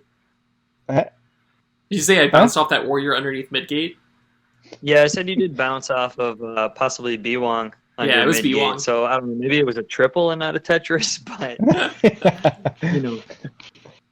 Yeah, that was a really, I love that moment because it's like the perfect example. I remember like kind of hating that they were removing like queen warrior bumps in the midair. Like when people talk about like how queens and warriors shouldn't be able to bump each other in the midair. Like I think it's just like that clip. I'm like, it just looks so perfectly fine. Like there's nothing wrong with bouncing off of each other. Yeah. It looks good. I am super opposed to the idea of getting rid of bumps because it's like just easier or something. Yeah, It doesn't make any sense to me. and it I makes think sense that's like to me. a risk that's built into your play that if you're executing better if you're outplaying, you get the bonus. If you're underplaying, you lose. And then if it's indeterminate, then it's kind of a draw. And then you have to plan for that possible ricochet or the bump. Yeah. Yeah. That should be part I'm of with the you. risk assessment. 100%. Yeah, I agree. Yeah. Hey, I have a completely unrelated question. That if we're still going on bumps, I'm totally down to go on bumps. But do any of you guys have any memories of your first time walking into a different city's KQ location and just being like, "What am I walking into right now?" Like just like so Yeah, a very like, vivid divorced one. from your experience at home that it just kind of it's like jarring. Yeah, I do. So what are your cities and what locations? Well, the first cabinet that I visited outside of Logan was New York's in the game center. Yeah. Which is that like is a big one. did you say same, Jose? Yeah, I did. Yeah. I did say that. Like such Yeah. a jarringly different experience. And I had been forewarned about how different it was. But I think I talked to like 5 people that night about how different it was. I was like, this is a very different Friday night. Yeah. I would like to give a shout out to Seattle because when I walked into it's a house that was repurposed to be a small arcade. And I don't know, it was the most bizarre also, by the way, one of the most fun times I've had playing KQ, but I can't even remember what it's called anymore. Well, there's a bunch of them in Seattle. The one in Seattle that's like a college dive bar. I mean, I haven't. I don't know. I don't know what they're like. Okay. The only one I know is Dexter's. Oh, Coindexter's. Was that it? No. Addaball was the one in Seattle. I loved it. I absolutely loved it, but it was the most like, what am I walking into right now moment. That's really funny. Dan, did you start to say something? Oh, Woody, I was asking if you ever played at KQA. I did not. I've never played at KQA. Because I always imagined the game center was kind of like that, but I don't really know. I never went to NYU game. Oh, so wait, you've been to KQA, but you've never been to NYU. That's right. I always forget that you don't travel. Yeah, hardly. Yeah. Yeah, that's wild, man. But I was gonna go there. We were gonna have a stacked coronation team. Damn it! It was gonna be very fun. I was gonna get to paint. This is depressing, man. I'm an artist. I just need to paint. I need a team that'll let me paint. Give me my paintbrushes. So I guess before I started playing seriously, the first time I played Killer Queen was at Alt Brew in Madison. And then prior to IO, the arcade bar where it's currently hosted opening, I went to both Portland and Minneapolis and played KQ in both Ground Control and Up Down in Minneapolis. When I played at Ground Control, it was just me and some friends, and we played it a couple times, and that was it. But I think what really sold me on it was playing at Up Down in Minneapolis. I do kind of hate that Up Down, but yeah, that was Wait, I played for at least 3 or 4 hours. Yeah. You hate the Up Down in Minneapolis? Well, I hate most Up Downs. Okay. Oh, all right. I hate all Up Downs, just in general. That is fair. I gotta say, I actually really liked the one in Minneapolis. That very well could have been just because I had fun at that tournament, but. Well, yeah. Also, they had Melee there, and I just kind of sat and stomped a bunch of people for an hour. So that was a highlight. That's the best. Too. Yeah, right. The night specifically that I'm referencing at the Up Down in Minneapolis, some guy like lost to his date or something in Giant Connect 4 and started throwing glasses at the ground. What? Jeez. So, yeah, that's Oh, kind of Lord. the atmosphere that I hate about Uptown. Oh, okay. Yeah, did you get him to play KQ? They sound like perfect KQ. Return of the Screen Puncher. Red Screen Slayer. Yeah, the Screen Slayer, excuse me. They have their own version of that. God, Have I you guys love- had an issue with that, with people being a little too handsy with the screens? I hate it so much. I really can't stand when people touch the screen. It's like one of the first things we try to enforce. Yeah, It's like just the awareness, just right. you know, be careful where you put your glasses, but more importantly, do not touch the screen. Fucking screen, yeah. I notice it sometimes. It's usually newer people. Well, it's basically exclusively newer people. But And usually it's well intentioned. They're like trying to When you tell have to somebody to go to like snail, but they're just like literally putting their finger right, like on the gate, and you're like, "Hey, thanks for communicating, but just tell me." yeah, exactly. I think people in arcades are probably accustomed to like hard glass screens where it's not like that big of a deal. But like Yeah, it's literally a TV. right. Yeah, pretty much. I wonder if there's a way. Are the TVs for them? Are they like specifically made for KQ? No. Like, is the one that I have on my KQ cab the same that you guys have, or It probably isn't for Not us. inherently? They do ship them out with like a standard monitor that changes. Because like they used to have, what was it, a 42-inch on there, I think, but then that got discontinued. The Samsung 42s got discontinued, so they had to switch to something else. They actually have an extremely long list of compatible televisions and monitors that like do or do not meet the requirements. what's the I've seen aspect more than one. ratio? It should be 16:9, right? It's just 1920 by 1080. That's what it looks like. I wasn't sure if it had like a very specific nuance one. I've seen more than one cab that had two different TVs on each side. Yeah, because one breaks and then they get a completely different one. Yeah. Uh-huh.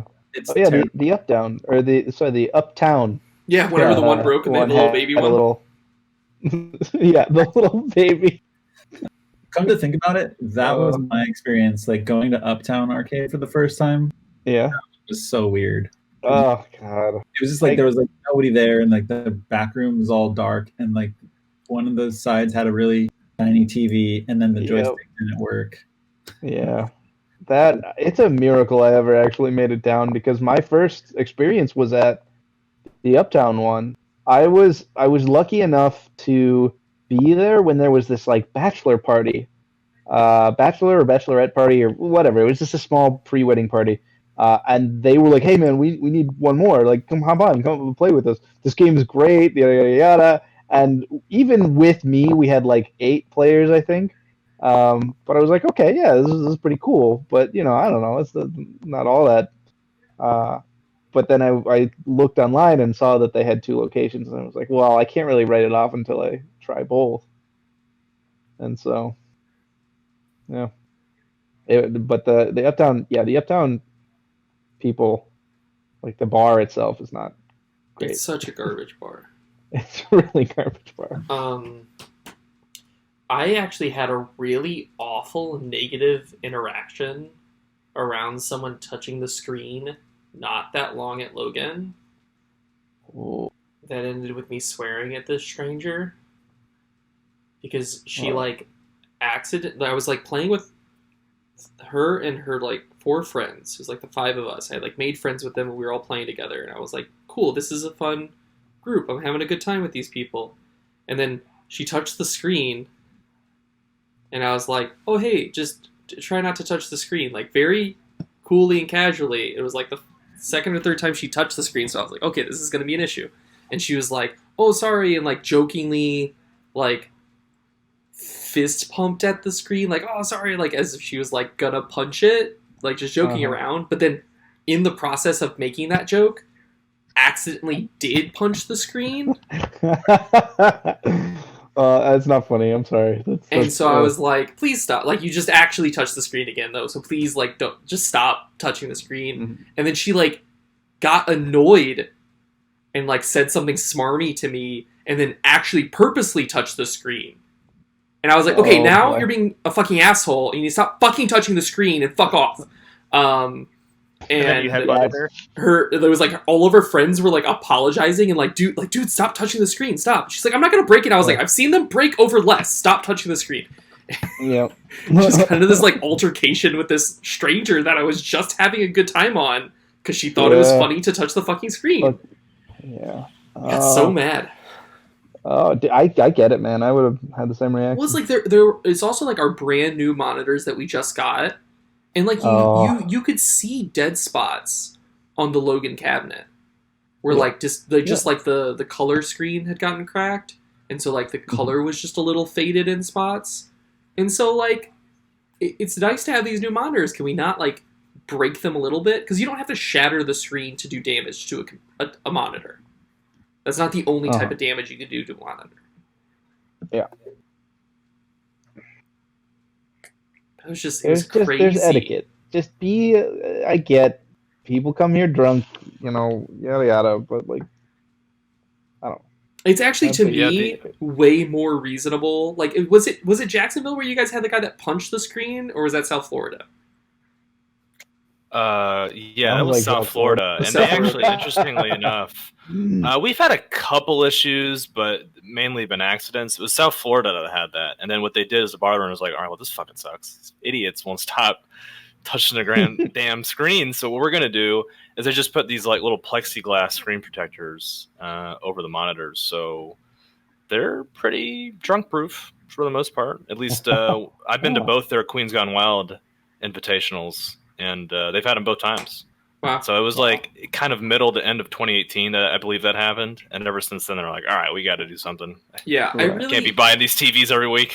I played more drunk proof on those screens once at the bar in Phoenix had them, I believe.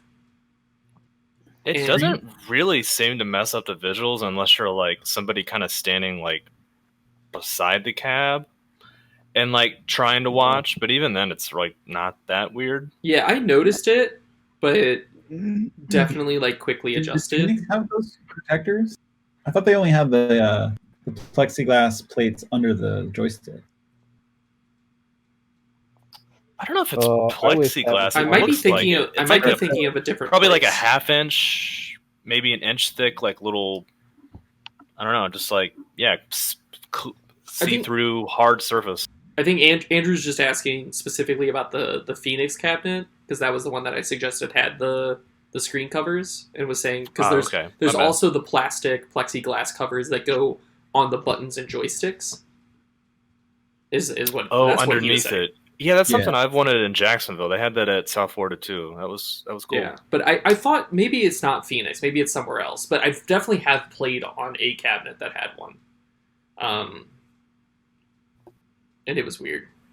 But one thing that some of the South Florida players told us when they came up for our invitational in Jacksonville is that they said that our cab seemed to have like a little bit of a latency or like input delay. What would the reason for that be? It could be a lot of things. So you deal with input lag and you deal with display lag, which are two different dynamics that oftentimes for somebody just playing can be difficult to parse out. Input lag can be any number of issues, typically related to the iPack and the Rio board. And most of the time when people complain about that, it's because of a discrepancy on which one they're using, which is like older cabinets or iPacks, newer cabinets or Rio boards. So that doesn't sound like that would be that relationship. More likely it's a display lag thing, which just has to do... People from two different scenes will all the time go to each other's scenes, and each scene will say that the other screen lags. Yep. So I guess I'm just used to it. Well, but what I'm saying is that a lot of it is user bias, because what they're experiencing is like not necessarily like actual display lag. They could be just experiencing like a different refresh rate, or Yeah, even maybe that it's the stream, TV. Maybe our TVs are different. Like they probably are different. It definitely is probably the TV.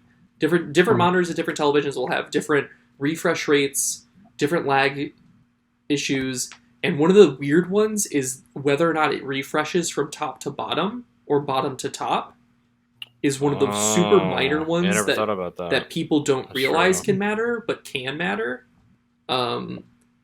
It's actually funny because the fact that it refreshes from bottom to top or top to bottom is actually why you have screenshots of where the game has a sprite flying through the wrap facing one way at the bottom of the wrap and the other way at the top of the wrap. That'll happen sometimes, and it's because like they got refreshed on as they flew through the wrap. So it like hasn't registered at the other end of the screen yet. Yeah, I never thought about that. I'm surprised it's not standard, but yeah, I guess it would just kind of be up to the manufacturer. Yeah. Mm. Yeah, I don't know why there's a discrepancy. I don't know like what industry dynamics or what like preferences people have that could cause that. But it is. But yeah. Do you have any idea? Like, go ahead, Dan. so maybe, this is probably documented, but do you know how to discern between input lag and display lag? Like if you were playing a game, is there like a test you can perform to see which ones you're experiencing? I feel like the only way you could really test it, as far as I'm aware, is just actually using a different display that you know has like a very good lag rate. Like just start using CRTs. Yeah. Yeah. I got one to the left of me right now if y'all need one. Part of me feels like It's got my GameCube in it. would the connector that changes the HDMI output of the computer to a output that CRTs can take add additional lag that could be noticeable? Yeah. But I mean, genuinely, a test monitor would not be a bad thing for large tournaments. Of like, this is a monitor that experiences like, it's a high grade monitor that experiences like little to no lag. So we will plug the cabinet in here, and see that. But then there's also other things like you just experience like collection errors with Killer Queen. Like it's something that the Logan Cab gets a lot. Is like if you play on it for too long, it'll start lagging. Whoa. Yeah, we reset it. If we're out pretty late on like a Saturday or something, like whenever we take a break, sometimes somebody will just stay in and like reset it because we've noticed that too. Yeah, we actually we have to and we will institute standard policies on regular CAG resets during tournaments after KQ33 when we stopped a game, or no, we didn't stop a game, but there were complaints mid-game of a lag delay in grand finals. And after that game's conclusion, which ultimately ended up being held as a legitimate game since all players performed under the same dynamic, we reset the cab mid-set. And so we're going to definitely implement, like, right before top 3 or right before grand finals, regular cab resets just to, like, mitigate or eliminate that issue. I wonder if there's a way that you could kind of foresee that, like something you could kind of attach to the game where it kind of detects how much data is stored or maybe how much RAM it's using. Yeah, I don't know the lingo exactly, point. but a way that you can be like, ooh, this one's getting close. It might start lagging. Let's just go ahead and reset so we don't have any complaints. I don't know. You'd have to get somebody that kind of knows the ins and outs and that could program it, but I would maybe in the love future that could be big. That would be awesome. If you can just see that it's like creeping up. And then you could set like a standard rule, you know, of just like the game should not pass this much of RAM usage or something. Right. If it works or that what way. If it just auto reset once it hit a certain point? You could probably make that. That sounds terrible. Yeah, the game. Oh, okay. So reset after the game or whatever. Yeah, exactly. Like hard set it so that it's not going to reset. Yeah, like if past 10K and game is over, like just instant reset. Yeah. But I don't think any of us trust the cab to make any decisions on its own. That's true. Okay. It is a rock that is thinking, guys. I think my broader issue there is that auto resetting the cabinet like that would prevent TOs from being able to test the cabinet for lag issues to see if there's any discrepancy Good point. between sides to potentially rule on replays. Okay. Also, it would definitely open up the possibility of resets mid set. Yeah, which is I'm fine with. It's a good thing if it's like deemed a significant issue, and but to just auto do it in the middle of the set might be jarring. Yeah, I definitely don't want to automate that. I don't think, but Yeah. kind of heads up warning would be awesome. Yeah. Yeah, maybe some way where you could test it and get a little bit of data to be like, all right, we've tested on a few cabs. Every 30 games, it gets close to the threshold where there could be delays. So maybe you just have like somebody specific at a tournament that's kind of monitoring how many total games or sets have been played, and you kind of have to like warn, hey, like guy on cab 7, you guys are at 25. Just a heads up, you're getting close to possibility of input delay, something like that might be easier. That seems like an easy TO job. Yeah, I think it's something that a responsibility that could be tackled.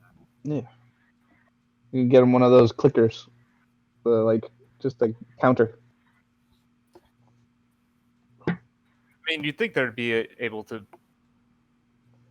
be a way to programmatically clean up memory, but yeah, something I've noticed with like I play a game called Path of Exile. It's like an ARPG. Yeah. It's really good, but the game, I don't know if it's memory leak. Just after you load enough things, like the game just stores it, and eventually stuff that 2 hours ago you weren't having any frame drops, now you're kind of having frame drops, and so I don't know. It's just something that kind of has to be adapted to that, maybe. Well, it's like the same thing with like MTG Arena. Like there's significant like memory leak that goes on there.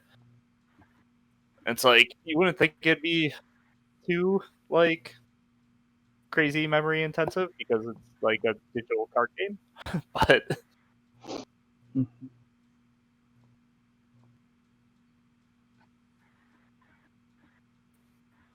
yeah, I'm just wondering as to like how, like why is it storing data to the point where it's starting to create an issue? Because there's only 3 maps. Don't. It's not like the. Don't do this to yourself.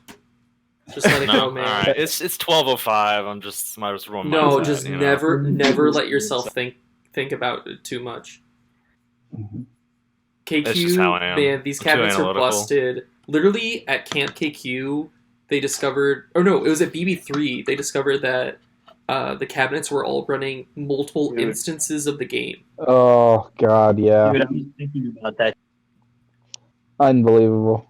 Wait, what? They were running multiple instances of the game simultaneously, so every single time you pressed a button, 2 versions of Killer Queen were playing. Yep.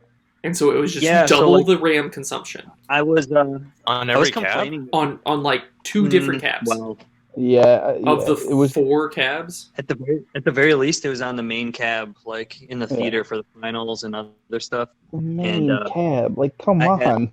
I had like made a complaint about the delay that I thought was still pretty big, even though everyone was saying, it was fixed. Because there were there were so many problems that weekend, and some things got fixed, but there remained other problems, and people were very content to say, they're great now. But I'm like, they're still messed up, they're better. And so it led to Nick going into the KQ boot screen and seeing 2 instances of the game. And then he typed in the command to kill one of the processes, and then it just popped right back up, and he was befuddled why there were 2 copies of it.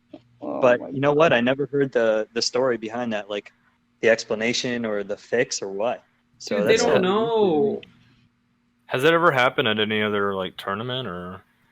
Well, nobody ever checked. So that was the first time I had ever heard of it. My guess, unsubstantiated, is that they had a different build for the BB3 weekend, and so maybe the game always has this problem, or maybe this special build had a problem. But well, I think one of the simultaneous issues, I think that they were overloading the system in other ways, and so maybe it exacerbated that issue. Regardless of whether or not other cabinets have it, but they were just overloading these fucking machines. They had the streams all set up wrong. BB3 was a fiasco. Yeah, Yep. but there's still a lot of mysteries about this latency and how inconsistent it is. Yeah. But some of it, I think, could be explained by perhaps having a one-off build just for the event. So I'm thinking back to KQ30, almost a year ago now, and we had a special like KQ30 pre-build or whatever, Yeah. but that we practiced on, and then we told them things were a-okay. But then on the actual tournament, I'm not sure if we had that exact version. No, we definitely didn't. Maybe we did not, right? We know for sure that we did. We don't know what all they changed, but remember the sprites of the spawning drones were different. Was that different on tournament day versus the practice lead up to it? Yeah. Okay. Because Sorry, the special practice build that we got, Yeah. the only difference about it was like the one that you and I like tested on. The only difference was Right. the charge up fix. And then they gave like Aaron a full like new build, because they had specifically said actually that the build that they wanted to release for 30, they had told him that it was being held up by the charge up fix that we were helping with. Well, the thing that was weird was on the actual weekend of 30, I personally was experiencing a lag on the cab that it didn't play like the normal Logan cab. It had an extra delay to it. Yep. And so if it was that other build, that would that's the only thing I can really understand. Yep. Like any explanation. And so if that were the case, that could be applying to BB3 as well, and probably some other like fiasco events of that sort. Yeah. Where they have us test the build and we say it's great, and then they like make some last minute changes, and then maybe when they do like the final build release, they forgot to set a parameter or like whatever. A million things can happen. If you didn't test on that version, then you can't use that version and expect there to not be new issues, like no matter what. Well, that was like So they pushed that build right before camp that dramatically changed Great the example. nature of how the physics worked. Yeah. And then lied to people and said that they didn't change the physics. Lie to people. I mean, it's true. It flat out is. It's Like, making there's, Wait. I literally, and I like the guy. He was on my team for the tournament.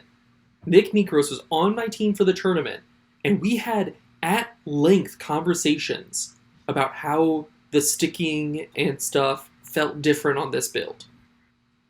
And he told me earnestly I was like, Nick, have you guys changed anything else? And he was like, no, we haven't changed anything else.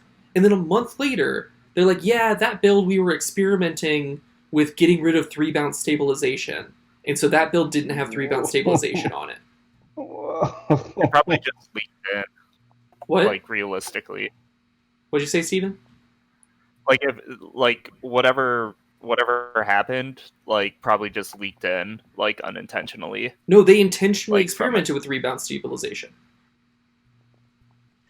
Or Wait, what? if it wasn't, well, They intentionally experimented with removing 3-bounce stabilization before camp, which dramatically changes the impact of how people stabilize in the game, and then told everyone that they didn't change anything about how stabilization works in the game. And Oh said yeah, that- I was implying like the experimentation just like leaked in, like they were experimenting with it, and then it just like got pushed into a build that it wasn't intended for. Oh, maybe. And I Yeah. also think it's a lot It's of like quite left hand, possible. right brain, like bottom ear stuff, where like none of them know what the other's doing. Yeah. But like that was jarring, because like Nick was like so earnest with me, and so like either he didn't know, or he's the greatest liar in the world,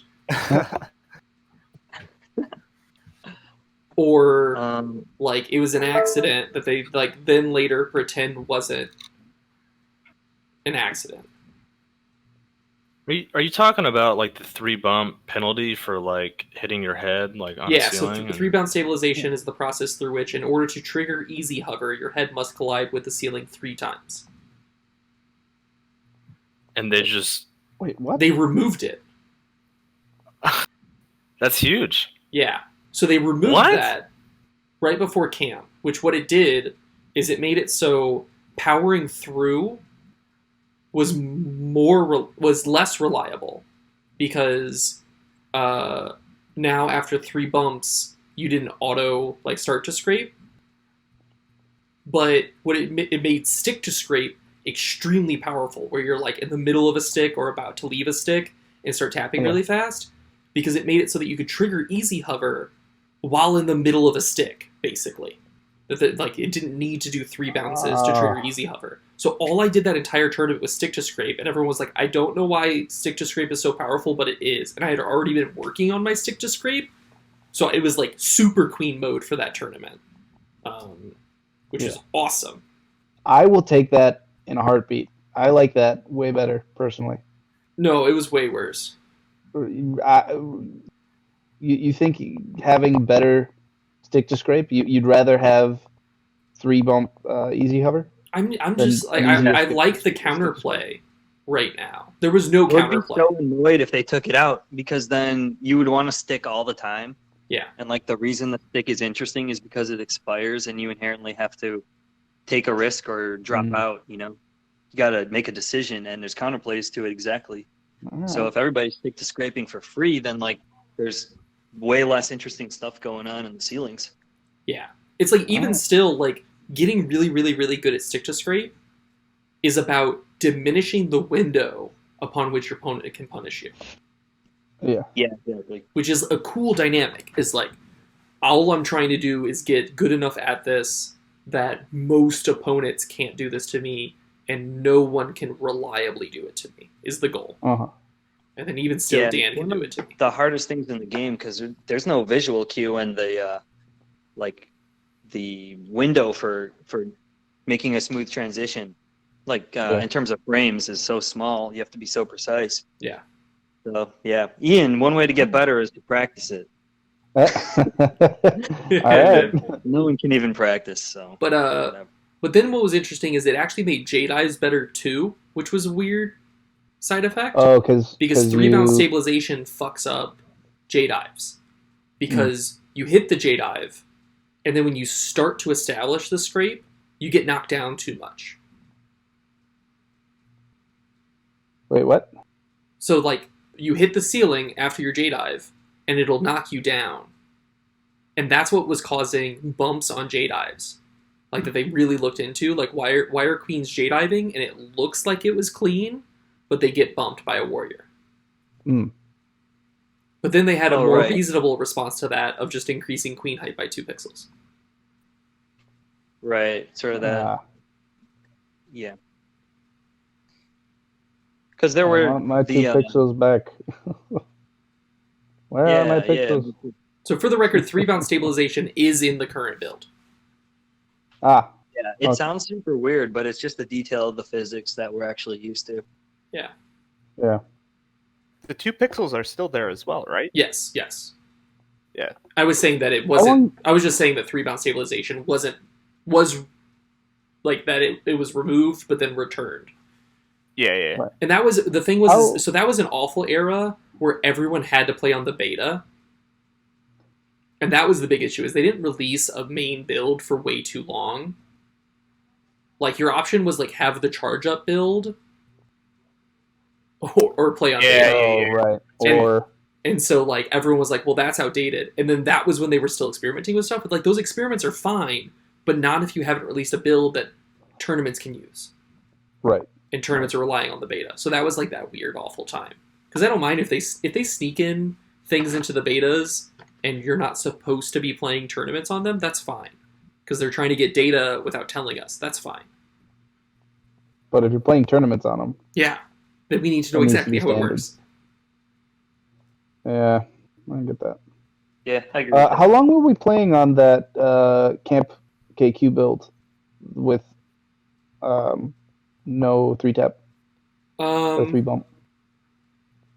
I think it was just that, like it was a very brief window. I don't think we ever got it in Chicago, actually. Really? Yeah, because we overrode our main build with the 30 build. So we were the greatest, most privileged scene in the country, where we had the 30 build hardwired in without booting to beta. Gotcha. So then all the subsequent beta stuff we could just ignore. And so we skirted by there in a beautiful way for a while. Yeah, I'm sure I never played it. I remember that actually. I remember being like vaguely aware that other scenes were complaining about something that we didn't really have to deal with. And we were just like, not booting up, just not going to do that. Yeah. Woof.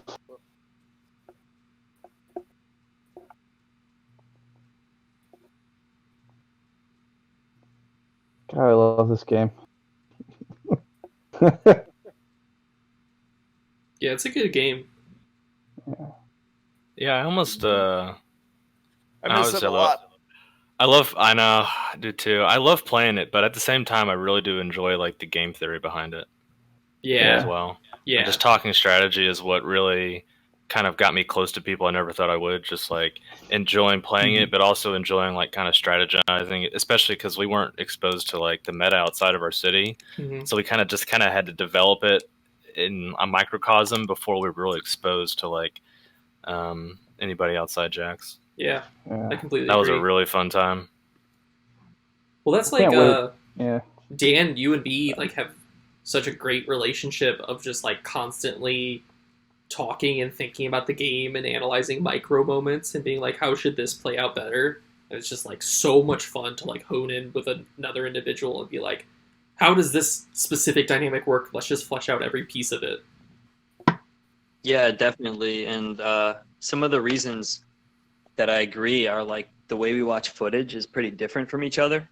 Yeah. I think we're both capable of watching footage in similar ways, but I tend to watch a lot more of the micro, and like I'll see a situation and I'll think, you know, what is a small change, or like notice some detail and question like if that detail was a different way, like what would that have led to, or like why did this whole event happen? I think we both look at things that way. Yeah. But over the years I focused so much on just like internalizing other players and like people's tendencies and 1v1s and being able to like emulate a player's play style in my head, but not thinking quite as much about the overall game state. Like, you know, I can do that too. Yeah. But I guess, I mean, as like a specialist, I can like imagine people's tendencies and pick apart all those things and then just kind of like imagine how they look in the game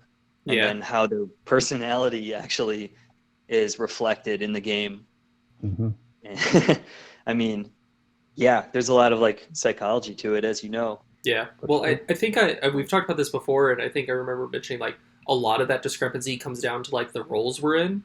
Like the queen is such a tempo setter for everything about a team that if you're going to be like the speed warrior that wins despite what queen you're with, then you have to like learn how to play and maximize every situation. It's like no matter what everyone else does, what can I do to make everyone else to make this a success? Whereas like the queen as a tempo setter is like, oh, I can just put myself in the better position to make everything work better. Yeah. Yeah. And for you as a queen specialist, well, let me start over. I was going to say, even though that I am a warrior specialist, I still consider myself and focus on like being aware of everything in the game. Yeah. So even though I just talked about, you know, honing in on individual players or moments, I'm still like always trying to figure out what resource or how am I supposed to allocate myself as a resource, or or where does the board need me to patch it up or whatever, you know? And so you're doing that too as a queen, but obviously from an inherently different standpoint. Yeah. They're very different dynamics for sure. And yeah, I think I mean there you could always have like that debate about like, is the queen the captain, or are they meant to be the captain or whatever? And I think the queen is overall, but I definitely see myself like co-pilot and sometimes pilot, you know? Yeah. I mean, I think my default is to like roll back to second in command, but always make sure that my queen is in the right mindset, first of all. Like, Yeah, you're that's huge one of the and great things at that I've worked on and thought about in practice a lot, is just like cultivating mindsets of not just me, but the people around me. Yeah. Well, I mean, I would definitely say you were the captain of our 25 team. Maybe. Like, I think back then, because I remember that team forming and me being like, wow, I can't wait to, like, learn how the fuck the game works from Dan and Rishi. Oh, yeah. Because, like, I was still, like... I could agree.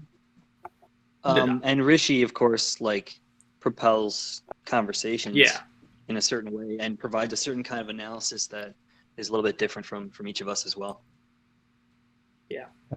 But I think a lot of... But to your point of, like, I think the queen is the better slot to be the captain, but that doesn't mean that the queen that's on your team is the better captain. You know? Yeah. I get that. But it's like, if you have someone that is a great shot caller and you can put them in the queen slot, I think your team's going to succeed better than if they're in the speed warrior slot. Like, if you could move that captain skill around, I'd want it hanging on the queen's shoulders. Just because, like, so much of the configuration relies on, like, where did your queen go? Mm-hmm. And so, like, it's much easier to be like, I'm going here than can you go here or go there, you know? Yeah, I think that makes sense. Because it's a weird thing. Like, so that's why, like, so many times I'm just like, hey, to, like, a bunch, like, newer queens or, like, uncommunicative queens, I'm like, the best thing you could do is just say where you're going. And it's because, like, that is a shot call. The queen saying I'm tagging left is a shot call. That's true, because you're just the queen's movement alone is rearranging the power distribution on the board. Yeah, like dramatically, no matter just by its own nature. Yeah. So it is a shot call. Yeah, I agree. Yeah, I think the queen is just like a baseline, and everything else, like where the two queens are on the map, is like the most fundamental, like definitive thing of what's going on. Yeah, it's one of the biggest things that I tried to work on as being like a main speed warrior for our teams, is being able to move around the map without like looking at myself. Yeah. So that I can kind of monitor, like he said, like kind of the power dynamic on the board where what the queens are, and not having to be so dependent on direct communication with the other people on my team, and almost giving myself a second or two advantage to be able to, like, all right, I can start moving here and kind of see where the board is going to be in about 5 seconds when I can get to where I need to be. And that's really been able to, like, take my game to a different level. And it's one thing I try to help some of the newer vanilla warriors understand, is like not being so like focused on like where you are in your character, but kind of being able to like monitor the whole kind of situation. And it's just something that comes with time, I think. Mm-hmm. Yeah, I agree completely. And similar to that, I'm often thinking about like, well, I kind of touched on this, but I'm like trying to complement whatever's missing from the board, you know? Yeah. What do we need right now? Mm-hmm. Mm-hmm. I'm constantly like patching it up or rearranging it, or maybe I'm the bodyguard or whatever, you know? It's just like a nonstop roll switch as a first speed. Yeah, So absolutely. I'm not always offense or always defense. I'm kind of like constantly shifting or doing both, you know? Yep. Yeah. I mean, like, anecdotally in League, when I filled in for Nick was your queen, right? Dan? Yeah, Nick was my queen. Yeah. Ian was on our team too. What's up? Oh, yeah. And yeah, I filled in, and like, you just killed everything. I was just like, okay, sweet. Like, this is the easiest job I've ever had as queen. Yeah, I think there was one specific time where somebody talked to me about how they had Dan and Helen on their team for like some casual games, and queening was just so easy. And I just looked at them and went, "Yeah, it's really nice, huh? It's really, really, really nice, huh?" Yeah. You could just like play the game and do what you want to do, and you feel like you're making impact rather than like scraping and trying to like clean up messes. I didn't even do what I wanted to do. I was just like, okay, I'm just gonna stay out of. I'm gonna do what Dan wants me to do. I mean, to be fair, the thing that I want to do as a queen is scrape somewhere meaningful while doing nothing. Yes, exactly. It was like our 30 team. My mantra was like, "Make me bored." Oh man, I love that. That's so good. I said that like all term. I was just like, make me bored. Whatever. Just like, you guys do everything.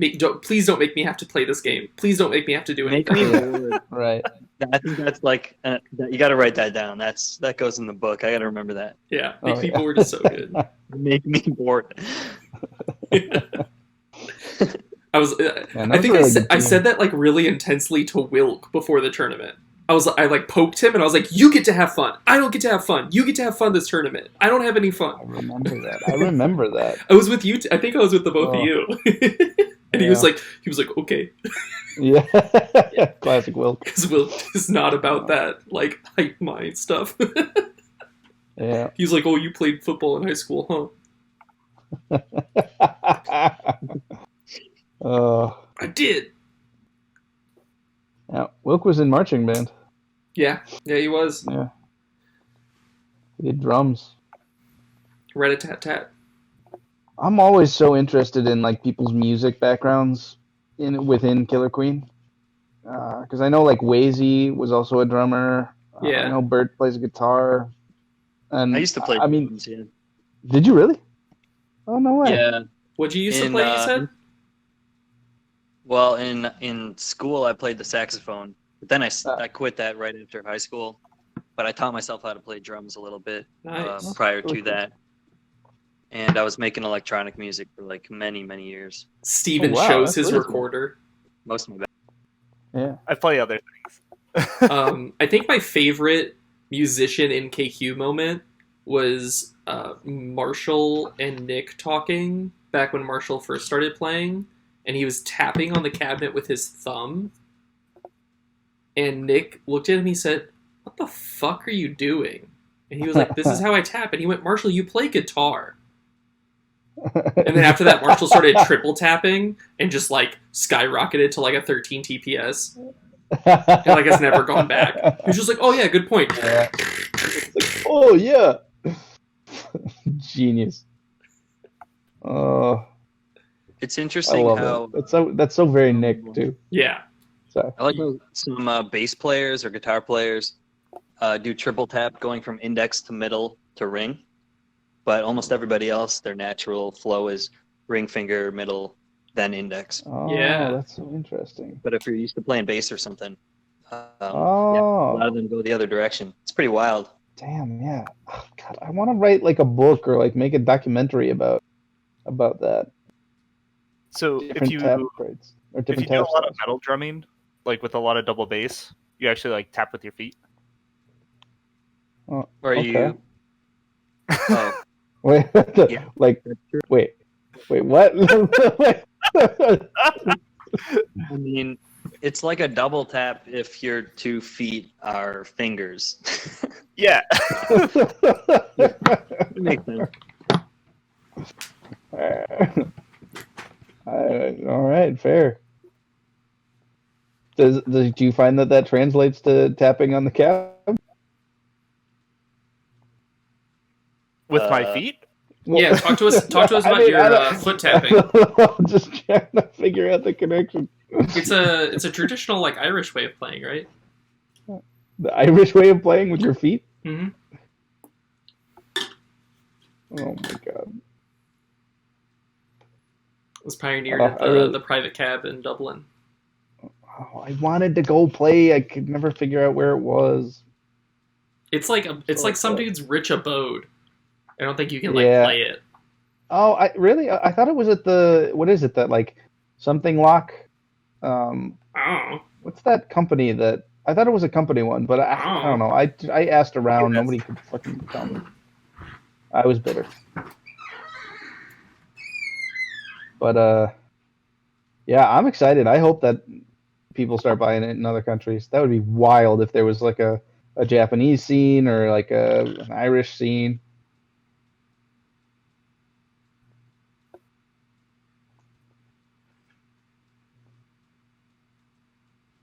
Like a German scene, Yeah. or like Like a South American scene pops like up. Yeah, like whoa, that's not a country, that's a continent. Come on. All right, Brazil. all of How's South that? America plays on the Brazilian cab. Yeah, no, that'd just be cool. It's kind of surprising that Canada doesn't have a scene, actually. Yeah, a little bit. Like Toronto, I could so see Toronto Or Vancouver. or Vancouver. Yeah, Or maybe they just drive down to Seattle to play. yeah, maybe. Yeah, Canada KQ sounds fun. Yeah. What would a so if there was one in Toronto or Vancouver, what would the Canada tournament be called? Dude, I don't know anything about Canadian Anything culture. about Canada? Like, come on, you gotta know something about it. I'm not gonna be a bigot and just pretend like I know about it What? and actually just say like a bunch of really fucked up Oh. prejudices against Canadians. Well, you know it's north. What you want me to say? You want me to say? Oh yeah, just hope we can go to the Nice Bowl. I hope we can go play at the Frost Cup. I know what you want. Sure. I know what Why you want. not? Canada is cold. You can say that. Toronto is like 2 feet north. Like parts of Michigan are north of Toronto. Yeah, Michigan is also cold. Most of the northern United States is north of Toronto. Wait, that's not okay. Not like the What? northern half of the states, like the northern United States, like the Dakotas. I feel like I the don't think that's northernmost Wisconsin is probably north of Toronto. Yeah, definitely. Wisconsin. Most of Wisconsin is north of Toronto. probably north of Well, not Toronto. most. No, most. I don't think most. It's most. I know because I'm looking at the map. Yeah, well, that map Which map? sucks. What do you? Google.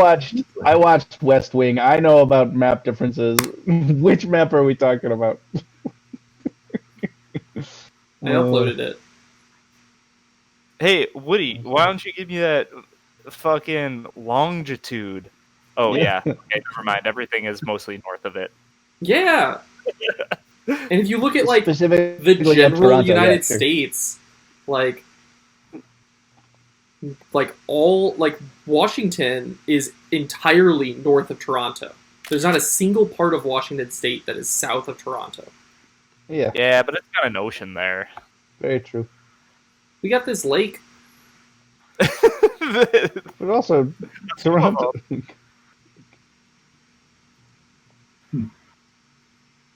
Yeah, That is yeah, but interesting. Toronto is definitely the outlier. Like if you look at most of Canada, We were talking about Toronto. yeah, okay, fine. Well, It's still cold. It can be cold in multiple places. It is cold in Toronto. It's cold in Washington. It's cold in Michigan too. These are What we really things. need is KQ Winnipeg. Oh, hell yeah! I totally know enough about Canadian geography to laugh at that. Ha ha ha ha ha ha. No, it's Oh, Winnipeg's just a funny word. I definitely just saw Winnipeg MB when I typed in Winnipeg and was like, no, not what is MB? And I was like, oh, never mind. That's the state it's in. It's in Manitoba in Canada. Manitoba. What a name. What about like KQ Cruise? Oh, I would love. No, well, I'm not about I it. love it. Get out of here. Again. Yeah, no. I can barely. Never leave. I can barely spend a weekend with some of these people. I don't want to be on a whole week long Trapped on a boat. But it's like a really big one. I'm too pale for a cruise. Yeah.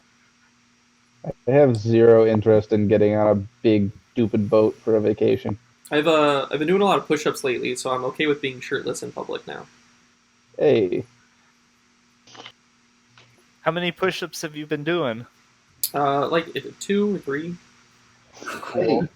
No, I did 40 push-ups today, 20 floor, 20 elevated. That's good. Good shit, man. I've actually lost a little weight myself. I don't know if that's connected, but I've actually probably gained weight, but I have muscle. Yeah, but I have lost. Like my stomach is slimmer just because I eat like not at 2 a.m. Yeah. Yeah. I feel. So like 3 a.m. Yeah. You Well, hold like, off till I 4. definitely used to like just gorge myself at like 3 a.m. sometimes, It's and now that breakfast. never happens. It's breakfast then. Like, it turns out if you like don't get Red Hot Ranch on a Wednesday at 2 a.m. and also don't that Friday or that Saturday when you're at karaoke afterwards, go and get hot wings and a milkshake at 4 a.m. Turns out if you don't do both of those in a single week, you slim down a little bit. Don't forget about consuming, 3 to 6 handshakes or whatever. Oh my god. Yeah, I definitely miss drink less handshakes, beer dude. now. Unless you're drinking at home. But. I mean, I definitely am drinking at home, but I do drink less beer now. Yeah. It's old style. It's kind of a lighter beer anyway. So Yeah, sure. I bought Old Style and Malort the other day so I could have handshakes at home. holy shit. That's some Stockholm shit right there. But I mean, hey, I'm not knocking it. But. It's been really nice. Yeah, the reason, man, like the only reason I bought them at like Logan is because it's such a deal. Like it's a crazy deal. Yeah, beer in the shop, $5. Hell yeah. Yeah, what the fuck? Like, what are you gonna not? Yeah, if you don't, you're It's an just insanely it's a very, very good deal. Yeah. Yeah. Oh yeah. They actually started that as a tribute to Quenchers, the really shitty dive bar that used to be next to Logan. And when I say tribute, I think I mean a way of getting all that clientele to now come to Logan. A tribute. Did you start to say something, Dan? What? Did you start to say something? Oh, I said Quenchers was good. Their Nice. food, it was a pretty good option anyway. But When did they close? That's must be way before my time. No, you were around for it. I don't Yeah. think so. Quenchers? It might have closed like right after. It was at the northeast corner, like right across the street from Logan. Oh, wait, I know what you're talking about. Yeah, that bar. Yeah, they were closing like right as I started coming down, I Yeah. think. Yeah, and a bunch of people Oh, were that's sad about wild. it, and I was like, "Meh, it's right across the street from Logan, where I go anyways." Yeah. And then actually, that whole area used to have so many more shitty dive bars. Squinchers closed, and then what's the place further up that I'm forgetting the name of? the Mutiny. Yeah, the Mutiny closed. Huh. And then the Mutiny was, shh, don't tell anyone. And definitely don't broadcast this on Twitch to like millions of viewers. But they were doing stuff under the table. You're still And streaming? if you were like secret, super secret, you could get it. Yeah, we're still streaming. What, I guess this is probably the part where I don't ask too many questions. Wait, what about the Mutiny? You were gonna reveal the secrets. Yeah. They had like people going in there undercover to drink alcohol illegally. Oh. They Incognito. closed because they lost their liquor license because they couldn't afford all their debt. Oh. This dude that ran the Mutiny had just like racked up a ton of debt running a very poorly ran business because he liked how much fun everyone was having trashing the place. He was I like, yeah, love it. the holes in the ceiling during the shows brought character. Yeah, it's And like an crazy guy. atmosphere. I liked the guy. I used to. I would pass him on my walk home. Say, Oh, That hey, place was gross. I never went inside. I've never been there. I mean, it was a true dive. Yeah, I mean, it was like right next to my house, and I never went. I almost went Yeah. one time because my roommate had a show there, but I couldn't make it because I was busy sitting at home Mhm. and not going. It was the definition of a dive bar. It was like filthy in every way and just worn in. So it I love looked that full stuff. of character, but it probably Yeah. could have used a little bit of a cleaning here and there. Yeah. Yeah, It kind of reminds me of a venue, like right near IO. It's a bar called the Wisco, and the floor is like totally warped. Oh. I've seen a couple shows there, but there's one that I distinctly remember where like rubble was falling like from the false ceiling onto the floor. The true hallmark of a good dive bar, though, is whether or not the bathroom has a door. Oh yeah, true. I feel like it's also like in all part the like doors what were- is the urinal structure? Like What? like What? What's it made out of? Like if you go in and it's just like the long latrine, then I'm like, this is really a dive bar. The Oh, trough. Oh, Yeah, the like trough. That's like in the Yes. that's weird. Like I've never seen a single trough in Wisconsin. Huh. Really? We get so there's They're- porcelain ones that you see in Chicago where it'll just be like essentially like a floor length urinal and then like Uh-huh. quadruple wide. But it's not like because I in this like south of here I've experienced like the metal troughs or like the Yeah. ones that they have at baseball stadiums. Uh-huh. I've seen those at bars before. But not in Chicago. Not in Chicago one? Chicago. Sorry.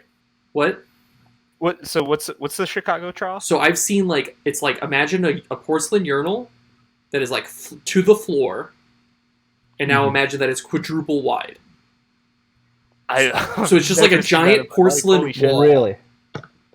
You just basically pee on the floor in like a little Yeah, it's awesome. ravine. And there's something similar. So there's a what is it called? Awesome. Corner bar, super close to Logan Yeah. Arcade. Like you could walk there. Like literally, I went to Logan Arcade on a Wednesday, walked to Corner Bar at a date, got done with the date, and walked back to Logan. It was awesome. Yeah. And we went there once, right? I think so. Yeah. Or, like, Did a you use the couple of restroom times. there? Yes. And it's like a porcelain tub, basically. Yeah. Oh, that's right. It's a porcelain tub, and the way that you flush it, it's like you turn like a metal handle to the right, as if you're like Uh-huh. turning on a faucet for Right. a sink. And it like it's Right. one of the ones that like is designed to automatically shut off, so it like has a lot of resistance to it. Uh-huh. And then you like hit a Hey, as it, much like, as it I'd hits like a notch. to continue this toilet talk, I gotta drop it here. All right, love you, buddy. Have a good time going to sleep. Good night, Yeah, guys. dude. Is that a toilet Good talking It's to you, great man. talking to you. I'm glad you hopped on. Night, dude. Later. Yeah. Later. Peace. But yeah, basically, like if you find one of those troughs, if you encounter one, you'll be fine. Because just pretend you're sidling up on the cab on like abs or skulls, you know. Yeah. Yeah, Push you your know what way you're in. doing. Peeing in the coin slot. Oh. Yeah, I've only Oh, ever why seen don't I- a trough. I've only ever seen a trough at a NASCAR event. I went to 2 Daytona 500s. That's the only place I've ever seen that, at least here in Florida. But honestly, I wasn't that surprised, so felt right at home. Yeah, that's definitely the vibe there. When I was in college, I went to like a research symposium, and it was in Kentucky, and like everywhere had troughs. Just Oh, like every single bar was a trough. It was weird. I believe that Kentucky feels like one of those states that, like a firmly trough state. Yeah. Yeah. Not much to say really about Kentucky other than like little things like that. I have lots to say about Kentucky. Okay, please enlighten me. No, that's fine. I'm actually quite excited. I don't really No. want to talk about it. I made a lot of horse jokes when I was there. Horse shit? Oh, because of the Derby? Yeah. Makes sense. Oh yeah. Also, they like everyone like we got this like taxi driver, and he was like 500 pounds, and like all he would talk about the whole time, because like I think like NCAA was going on. Yeah. He's just like, yeah, everybody here loves basketball. They'll bring their couches out to the sidewalk and burn them. It's like, what? What? What does that have to do with basketball? That's really funny. Apparently everything. I think it's the main thing they do. Burn couches on the sidewalk. All right, man. I'll take your word for it. So, Dude, I haven't talked about this game in weeks. Yeah. Same. I Killing me. Want talk to, and think though. about it all the time. I rewatched BB4 today. Like, I'm not surprised. That's amazing. Yeah. I was just like, oh, I don't have any work to do. What do I want to do? I guess I'll rewatch Bumble Bash 4. How many times do you think you've watched? I don't know. 50? Jesus Christ. I mean, that's fair. That's how you learn. No, that's not why I rewatch BB4. Yeah. I tend to skip over the games I lose. I've just been watching tons of Tetris videos, like obsessively Yeah, studying you were and reading so these into wikis it now. I love it. I've been playing a bunch of Rivals of Aether. You know, we were talking about like weird, not weird Easter eggs, but like I can't remember where, but the maker of the game released as an April 2 April Fools ago. He was like, it was like a tweet that was like, Joe, we're releasing a spin-off of the game because it's a competitive Smash like that's gonna be a dating simulator. And then like the next day he just dropped like a fully playable dating simulator based on this game. I was just like, April Fools. Yeah. That's crazy. Yeah, that game is really underrated. It's a lot of fun. Oh, thank you, man. I've been that's what I've been doing. That's been my Tetris. Yeah, because melee net play is fun, but like there's so many things you have to set up. Like Rivals of Aether, you just download and play. It's great. Yeah, my laptop really can't handle melee net play, but it can definitely handle Rivals. So I've been having a ton of fun with that. All right, I think I'm gonna end this shindig. I think I'm gonna hang up and go to bed. Yeah, I'm probably gonna do the same thing. Let's be honest. I'm gonna watch anime for like 3 more hours. But hey, you guys, this was a lot of fun. It was good talking to y'all. Yeah, this is a really good time. This was awesome. I'm glad everybody hopped on, had some good, interesting conversations. We do this every couple weeks, so the next time will be May 20th. And I hope you guys will come back for that. If you come up with any conversations or topics, feel free to submit a prompt or just message me and say you want to talk about this or come on and ask the question. I think the more prepared stuff in advance, I think we're gonna have better and better conversations. But nevertheless, this has been a really great episode that I've been really excited. People stopped in. It's really good conversations. This will be it'll stay on our Twitch. It'll be highlighted there, or at least as long as it actually does that this time. And then I'll upload it to YouTube as well. And at a certain point, I'll get around to timestamping the YouTube, which will probably be at the 2-hour mark. Nonsense after this. Don't listen. That's super fair. Well, listen at your own discretion. Yeah, I mean, I think flag it for urinal talk. Yeah, the reason why I think Troughs was pretty big. Troughs was good. I'm honestly, I'm glad that I left it running because there was definitely a point where I was like, oh, it's kind of winding down. Maybe I should end the stream. But then we just kept talking about nonsense, and then we came back to Killer Queen, and then had another really substantive conversation about Killer Queen. And I was like, oh, I'm really happy that this was still running for this conversation that I can timestamp and make sure everyone knows about. Right. That makes sense. And you're cool with that? You're cool with kind of the oh yeah, absolutely conversation. Yeah. I mean, that's kind of it's called office hours, right? We all went and hung out with the cool professor who just you just shot the shit with. Shot the shit. But really, my goal is very much for it to stop being the more it can not be Q&A, and the more it can be collaborative conversations about the game, the better, in my opinion. Obviously, knowledge discrepancies make that difficult a lot of the times, but we've achieved that today. Multiple times we've achieved that in the past, and that's what I strive for is how can we just get people talking about the game and thinking about the game in better, more interesting ways.